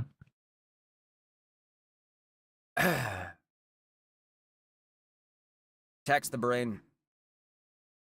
That's my new bumper sticker. Tax the brain or eat the brain. Don't eat the brain. That happened last time. Here we go. You got it up on screen. What am I looking at? Yeah. You have it on go screen? ahead. Yeah.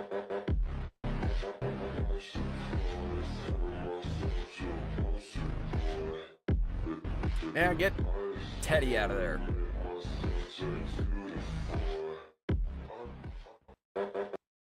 Wait. But take Teddy Roosevelt out of that. That is one of the biggest mistakes that I think conservatives today make. A lot of conservatives look at Teddy Roosevelt as if he was a proud American president. I think that he was one of the biggest snakes in our history, and I think he was the original progressive. I think that he is one of the reasons that the progressive era ever came to be and that started the fundamental transition in this country. Teddy Roosevelt was well known for his massive ego, especially going into World War I from the Spanish-American War. I think it was the Spanish-American War. Anyway, he believed at the end of World War I that with Europe fallen, America would rise up and be number one, and we could create a new world order. Now, he didn't put it in exactly those terms, These ideas were later carried forward by later progressives.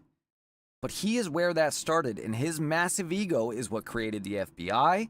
It's what created Woodrow Wilson. Woodrow Wilson hated him because he was trying to dictate how to be a better progressive, basically, to Woodrow Wilson all the time. Woodrow Wilson complained all the time about how much he would hang around the White House.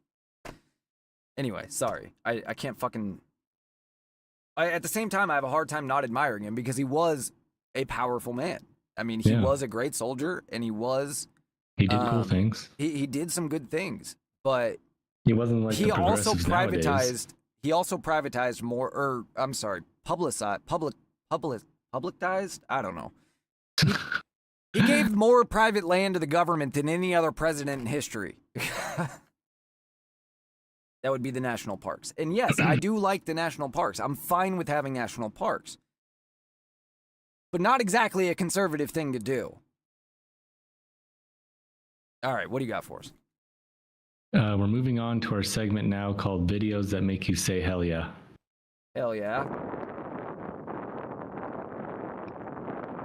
This is a B-52 Stratofortress refueling drill. Or not refueling, launch drill, emergency launch drill. So sorry. Is this part of the nuclear triad, guys?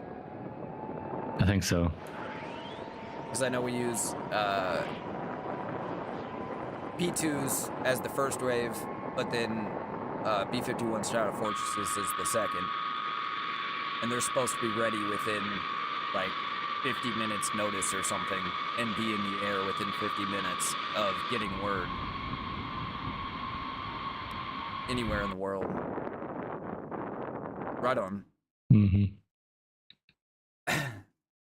I know we've talked about it before. B-52 Stratofortress crew can execute a rapid scramble launch from order to engines going within minutes.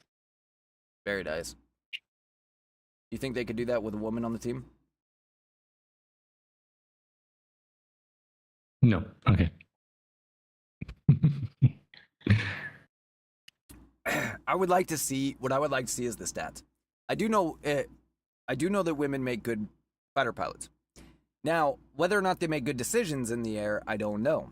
But they're like physically built to handle the G's better than men, apparently. So there may be some advantages there, but I simply don't believe in women in combat roles. I would say, because this is the United States and because we do have some uniqueness, I would say that if we're going to keep women in combat roles, obviously the standards have to be fixed, right? They have to be able to meet the same standard as the men or they can't be it, period. We cannot have two standards. We can definitely not keep lowering the damn standard. So that's number one. Number two is it should be all women and all men units. If we're going to have them in combat, enough with mixing. Because they're just... Yeah. War is for warriors, period. By definition, warriors are men. Period. Men cannot instinctually behave the same in a group that is mixed sex versus a group that is all male. It is two different things. We are instinctively driven to protect women. On top of that, you have all the other usual problems of, sleeping together and this person being mad about this person and vice versa, love triangle bullshit and all of that. But even if you take all of that away, just women being around changes men's dynamic. And I don't think that they can be warriors in the same way with a woman present in the room. And certainly not being led by a woman. Mm-hmm. It's not a sexist thing. It's just a reality. Yeah, I mean, it's just a... Would you use instinctual a screwdriver to hammer a nail? Well, yes, but that's besides the point. But that's not what it's supposed to do. It's supposed to screw things in. Well, yeah, I use it as a pry bar too, but... But I know I'm not But supposed if to you do want to get that. the job done right, you grab a hammer. Yes, you do. All right. Sorry, that was a bad example.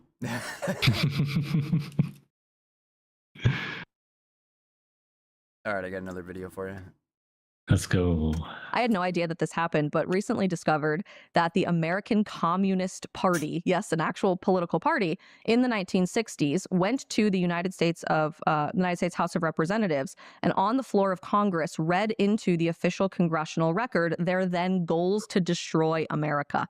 And I actually want to get these perfect for you because I want to read them verbatim. I think they're fascinating. Sounds like the fucking start of a movie. It is, and no one knows that this happened in our own country. Most of them are related to normalizing the USSR and acceptance of Soviet-style communism. That was a very early and quick failure. Well, of course. And they do that through a variety of ways, through taking over the media and taking over college campuses, fomenting student riots, all of those things to normalize So what is this? socialism. But these are the communist goals, the 45 goals from the Communist Party in 1963, read into the congressional record of the United States. When you start reading these, it actually feels like you are reading a screenplay for the current culture that we're living in. And that's scary to people because I think it's a wake-up call for those older than us that they failed in acting appropriately against this and safeguarding our culture. But listen to this. These are good. I mentioned that they took over college campuses and the press. Listen to these. Continue discrediting American culture by degrading all forms of artistic expression. So I'm gonna finish or let her finish here in a second, but I do want to correct something. So you might have seen that I just opened the very same. That's why the video disappeared for a second. These are the communist goals that were read into the congressional record. It's right here, right there, down here. Okay, so this did happen. She is not wrong about that. And these did come from the American Communist Party. They are not the ones that read them into the record, however. It was a American, I believe it was a Republican representative that wanted it documented on the record, that read them into the record. So they didn't read these goals in like, hey, we're doing this to you, obviously. But the CIA, I believe, or the FBI had obtained a document from a raid on a communist group that was doing bad things. And so they wanted to read these into the congressional record. So I just wanted to correct that because she said they read it into the record. They didn't. But anyway, I'll let her finish with what some of those are. One American communist cell was told to eliminate all good sculpture from parks and buildings and to substitute shapeless, awkward, and meaningless forms. Eliminate all laws governing like obscenity this? by calling them censorship and a violation of free speech and free press. Break down cultural standards of morality by promoting pornography and obscenity in books, magazines, motion pictures, radio, TV.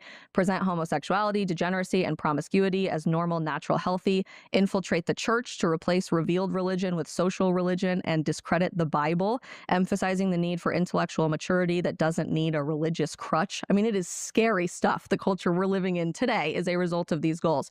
But specifically, their attack on the family is at the end. And I don't think that's a coincidence because they're looking at the family as the last line that they have to fight against in order for complete societal control. If you look through any successful society in human history, empires rise and fall with the strength of the family. It is the foundation for a moral, thriving society. But here was what the Communist Party wanted to do 60 years ago, and it begs the question whether they succeeded. Discredit the family as an institution. Encourage promiscuity and easy divorce. Emphasize the need to raise children away from the negative influences of their parents. Attribute prejudices, mental blocks, and the retarding of children to the suppressive influence of parents.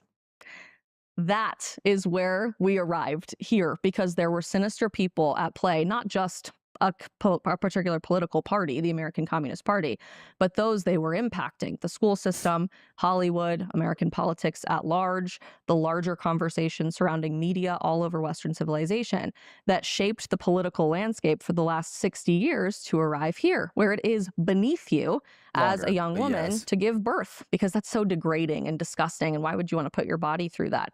It is beneath you as a young man or young woman, presented from both sides, to get married to someone, because marriage is is a scam and a trap, and it's going to take all of your money and remove your independence from your life. And instead, we're just encouraged to operate in this concept of what I often call malignant narcissism, like the most extreme, radical selfishness you ever could possibly embrace, because that's considered empowered or feminist somehow. Pretty well said. I would say it's a bit of narcissism, but it's hedonism more than it's narcissism. It leads. I mean, that sort of hedonism leads to narcissism, but the focus, I think, is on the hedonism, which is do whatever you feel like because you feel like it, not because it's good, not because it's right, not because anything other than you feel like doing it right now.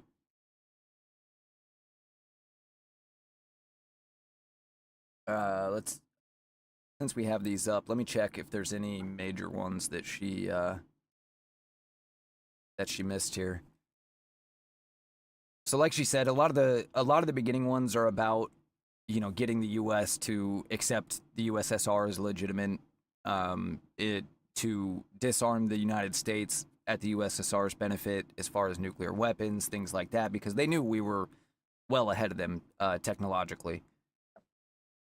And we knew it too. Do away with loyalty oaths, capture one or both of the political parties in the United States, use technical decisions of the courts to weaken basic American institutions by claiming their activities violate civil rights, get control of the schools, use them as transmission belts for socialism and current communist propaganda, soften the curriculum, get control of teachers' associations, put the party line in textbooks, gain control of all student newspapers, use student riots to foment public protest against programs or organizations which are under communist attack. Infiltrate the press. Get control of book review assignments, editorial writing, policy-making positions. Gain control of key positions in radio, TV, and motion pictures. Continue discrediting American culture by degrading all forms of artistic expression. An American communist cell was told to eliminate all good sculpture from parks and buildings, substitute shapeless, awkward, and meaningless forms. I showed you the communist contribution to my viewers a minute ago of the Martin Luther King turd that they unveiled in D.C. under Biden. Control art, critics and directors of art, museums. Our plan is to promote ugliness, repulsiveness, and meaningless art. Eliminate all laws governing obscenity, calling them censorship and a violation of free speech and free press. Break down cultural standards of morality by promoting pornography and obscenity in books, TVs, magazines, motion pictures, radio, and TV. Present homosexuality, degeneracy, and promiscuity as normal. Infiltrate churches and replace revealed religion. I don't think that's supposed to say revealed. Infiltrate churches and replace revealed religion with social religion. Discredit the Bible and emphasize the need for intellectual maturity, which does not need a religious crutch. Eliminate prayer or any phase of religious expression in the schools on the ground that it violates the principle of separation in church and state. Discredit the American Constitution by calling it inadequate, old-fashioned, out of step with modern needs, a hindrance to cooperation between nations on a worldwide basis. Discredit the American founding fathers, present them as selfish aristocrats who had no concern for the common man. Belittle all forms of American culture and discourage the teaching of American history on the ground that it was only a minor part of the big picture. Give more emphasis to Russian history since the communists took over. Now that would be Chinese history. Support any socialist movement to give centralized control over any part of the culture, education, social agencies, welfare programs, mental health clinics, etc. Like, I don't know, healthcare. Eliminate all laws or procedures which interfere with the operation of the communist apparatus. Eliminate the House Committee on Un-American Activities. Discredit and eventually dismantle the FBI. Infiltrate and gain control of more unions. Infiltrate and gain control of big business. Transfer some of the powers of arrest from police to social agencies. Treat all behavioral problems as psychiatric disorders, which no one but psychiatrists can understand or treat. Dominate the psychiatric profession and use mental health laws as a means of gaining coercive control over those who oppose communist goals. Dominate discredit the family as an institution, encourage promiscuity and easy divorce, emphasize the need to raise children away from the negative influence of parents, attributed prejudices, mental blocks, and retarding of children to suppressive influence of parents, create the impression that violence and insurrection are legitimate aspects of American tradition, that students and special interest groups should rise up and use united force to solve economic, political, and social problems. Overthrow all colonial governments before native populations are ready for self-government. Internationalize the Panama Canal. Who did that again? Was that Carter? I think that was Carter. LBJ. Yep. I don't know. Carter. Repeal the Connolly Reservation so the United States cannot prevent the World Court from seizing jurisdiction over nations and individuals alike. That's terrifying. I'll have to look into that another time to find out a little bit more on that. Permit free trade between all nations, regardless of communist affiliation and regardless of whether or not items could be used for war. That's all of them. I was just going back to see if there was any I missed in the first ones that I skipped that were mostly just about favoring the USSR. Now, of course, this is less about the USSR, already fallen, and more about China, the last standing communist stronghold. I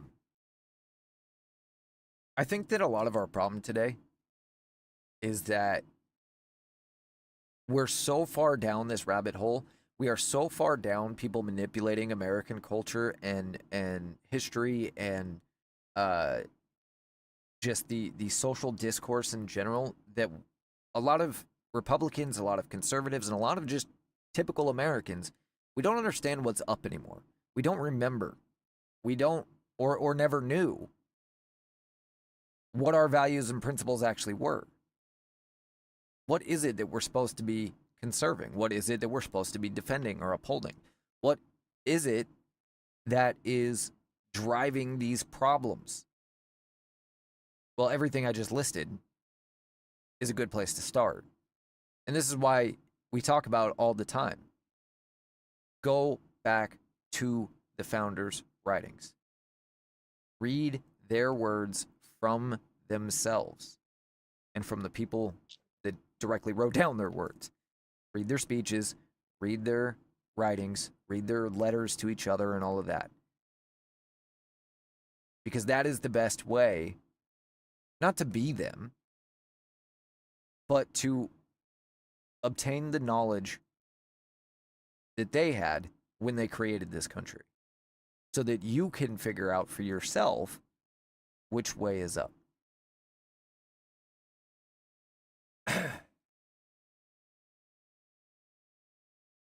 Because I assume you struggle with it. I struggle with it all the time.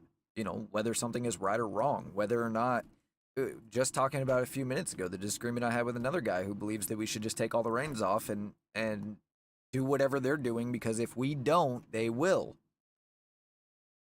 And that's true. If we don't, they will. But if we do, then we have no more credibility than they do. And we don't end up in any better place. Yep. You have to be careful when fighting monsters that you don't become a monster. Good quote. Who said it? I remember. Oh, come on. That one should be easy. I've heard someone else say it. It's Nietzsche, isn't it? Probably. But yeah, man. You don't want to stoop down to the level just because you know that it needs to be done. We all know it needs to be done. We'd all want to take our local liberal leftist nut job, grab them by the scruff of their neck and the seat of their pants and throw them straight into Mexico. But we can't do that. Like it's a fucking cartoon, just slingshot them. Put them on a trebuchet and send them. It was Nietzsche, by the way. All right. Okay. Let's go with one more video that's been making the rounds. All right. And then we can get out of here. I'm getting close to, I can tapping tell. out, but I got a little wind in me. All right, let's get the last one then. Boom. Oop. That one. There we go. I stand it when I see kids that are making 70 grand a year spending $28 for lunch. I mean, that's just stupid. It's just, think about that in the context of that being put into an index. First, it was the avocado toast, and now billionaires are trying to argue that us eating lunch at all every single day is the reason we're not like them. Oh my gosh, he's bald! He's bald and he's bullying people who have hair! Let's break that down, shall we, okay? You want to talk about out of touch? For starters, you think the average Gen Z is making $70,000 a year? Also, he thinks that's super low. The average Gen Z makes between like 30 to 60K a year. What, and on what planet? Like, I'm above average. right? Okay. First of all, that's not true. The average American household brings in about 85K a year. That's not Gen Z. Gen Z is going to be less, obviously, because they're younger. But notice she's using self-dot as a reference. It's about 60K for Gen Z. There, you're done. Pack up that podcast, Mike. Get lost just like your hairline. We don't want to see it. But lock in here with us here. Let's do the math on eating out for lunch every day and packing Austin. a bag from home. Although his solution, in fairness, was we should just go. Oh, I cannot wait to see. She's gonna tell us how to pack a lunch. Ready? You think this bitch has ever made a sandwich? Nope. Okay. Just hungry. Now I'm just curious going on to first use a impression. nationally known chain, Subway, as the example because you can get a full. Oh, we're gonna use the most expensive sandwich that we can find as the example. Imagine that. I don't know if you've been to Subway recently, but one fucking footlong these days, $5 footlongs don't exist anymore. It's gonna cost you $25 minimum for a fucking sandwich. long for $8, and if you split it into 2 sandwiches and don't mind going a little hungry, that is 2 meals for $4. So let's build our own Subway sandwich from home. First, we start out with the bread, around $5. Well, she did kind of skip We add in some most ham. of the Now, stuff, mind you, so this fine, is going to but- make multiple sandwiches. We throw in the grossest and cheapest cheese Yeah, you slices can we see can there, find. it's This has 10 30 slices. cents an We'll say ounce. like 2 slices per piece of bread, 5 sandwiches. That seems fair for all of this. A couple of onions, right? A couple of tomato slices. Again, those don't keep very long, so you do have to go through them quick. Cheapest lettuce option I could find, luckily, was already a bag of shredded lettuce. And they let you put on whatever else you want free of charge, so we will just charge 1 jar of pickles and pretend that covers all of the rest. And I'll add in the mayo. That will last you a while, but I'm also a member at the local grocery store here, so it has knocked off a couple bucks already at the end of this. This is Before really I the show best you you the could do difference, on the grand this? total, remember, one $4 before tax Subway sandwich also saves you the gas and the trips and the time of going to the store, getting all this stuff, and having to make it. Yeah, because you don't use gas to get to the Subway store. The fact that once you divide all this by 5, it comes out to almost $6 for a sandwich you made at home. That sounds versus like a the lot less $4 than for 28, half of a bitch. foot long. And most people like to include other things with their lunch, but if you're going by Kevin O'Leary's logic, I guess you could eat nothing at all, and with that $6 that you've saved every single day. You want to know how many? That's not $6 that you saved every single day. That's $22 that you saved every single day. Let's do the quick math on that. $22 times 5 days a week times 52 weeks a year. That's $5,700 a year. That's $5,700 a year. That's not nothing. That is a significant chunk of your 70 grand a year. What would that be? 1/11th? 1/12th? Something like that? Sorry, my math isn't that good. Anyway. Days it would take you to save up to become as wealthy as he is? 66 Yeah, you million, don't save to get that wealthy. 666 with 6 repeating.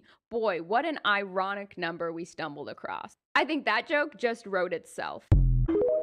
Whoa. Oof.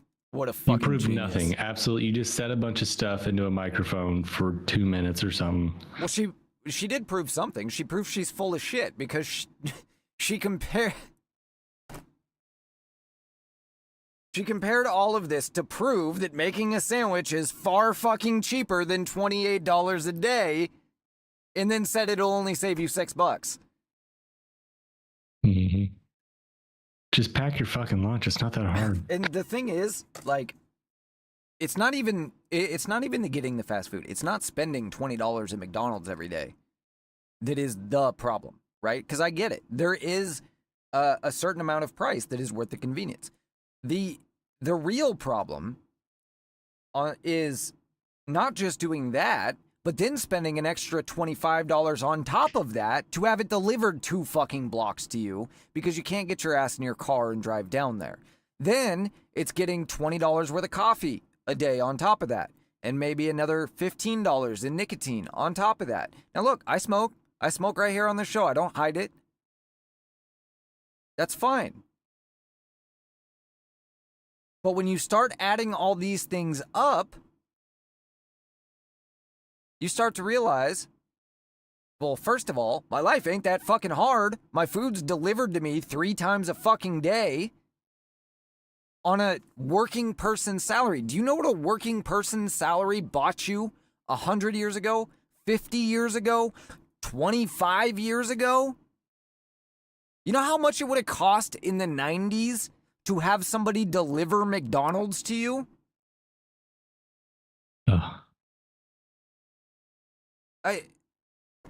This drives me nuts more than anything else. First of all, it drives me nuts. The billionaires are not blaming you for anything other than you living beyond your means. It's not Kevin O'Leary's fault that you only make $70,000, which, by the way, is a perfectly livable salary in most U.S. states. Now, if you live in a blue state like I do, you're pushing the limit. But either way, you have to live within your means. Like I said, I smoke. I shouldn't waste that much money on cigarettes. I buy the cheapest ones that I reasonably can deal with, and don't just buy whichever ones I want because I can't afford to, right? But I still shouldn't spend the money. But at the same time, this iPhone is like 7 years old. My laptop is about the same. I don't go out and buy a new one every single year, even though I could technically afford to, because that would be living beyond my means. And if you are living paycheck to paycheck, you are living beyond your means. If you are spending your money when it gets into your bank account, when your paycheck hits your bank account, if you're breaking that up and spending that, you're doing something wrong. When your paycheck hits your bank account, it should go to all your payments. And the actual money that you're spending on a day-to-day basis should be old money, not currently coming in money, if that makes sense. If you're doing things in a smart way. And, you know, she said you'd have to save for 66,000 days or whatever it is to get to $400 million, saving $6 a day, right? She was using bullshit numbers, but... Yeah, not investing in the stock market or anything. Yeah, that's the thing is you don't save to get to be a multimillionaire. And of course, as we know, you know, there's a difference between your net worth and the actual amount of money you have. But regardless, Kevin O'Leary does actually probably have pretty close to 400 million because he sold his product. He had made a product, sold it for like $1.1 billion or something. So he actually did have cash. But now you can see that money has continued to deplete. He sold it for over $1 billion. So wherever he was at, he's lower because he's spending that money. People with really high net worths like Elon Musk, they don't actually have that cash. That money is all tied up in making rockets and paying all the salaries at SpaceX and Tesla and all the other places. That money is making money for other people. And himself, obviously. Maybe we should do a Dave Ramsey episode. And go through, you know, for people that are starting out, that are working for minimum wage or whatever, how you can easily make it in this country doing so. The only times I have ever had problems with money, no matter how much I was making, it didn't matter how much I was making. It was because I was spending too much, not because I wasn't making enough.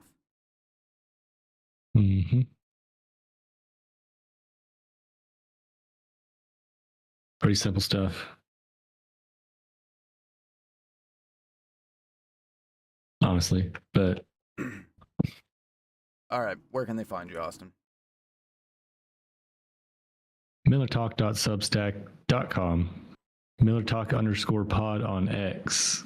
Streaming erratically to X, Rumble, Twitch, and YouTube. Sporadically, under Miller not Talk. erratically. Yep. Pretty consistent with the Sundays, but We stream erratically. yep. Sorry, I couldn't help myself. All right. And everyone, don't forget to find Chris at JBU_show on X, rumble.com/user/justbetweenus, and you can send me an email directly at jbu@usa.com. Mm-hmm. All And that if you fun want to be a stuff. part of the show, the link's in the Rumble description of Chris's show. Yeah. /user/JBU.Show.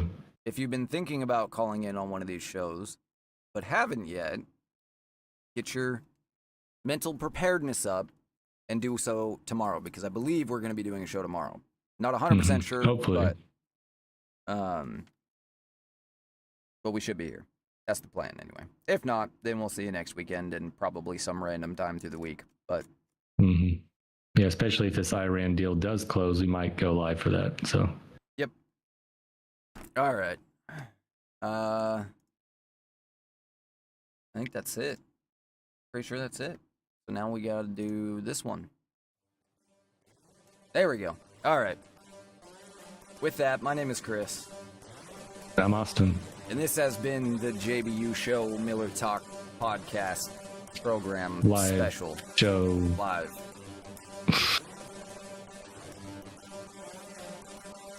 Bye. Wait, I want to be a little bit louder. Yeah. This is only between us. This is just between us. This is between us. Perfect. Perfect.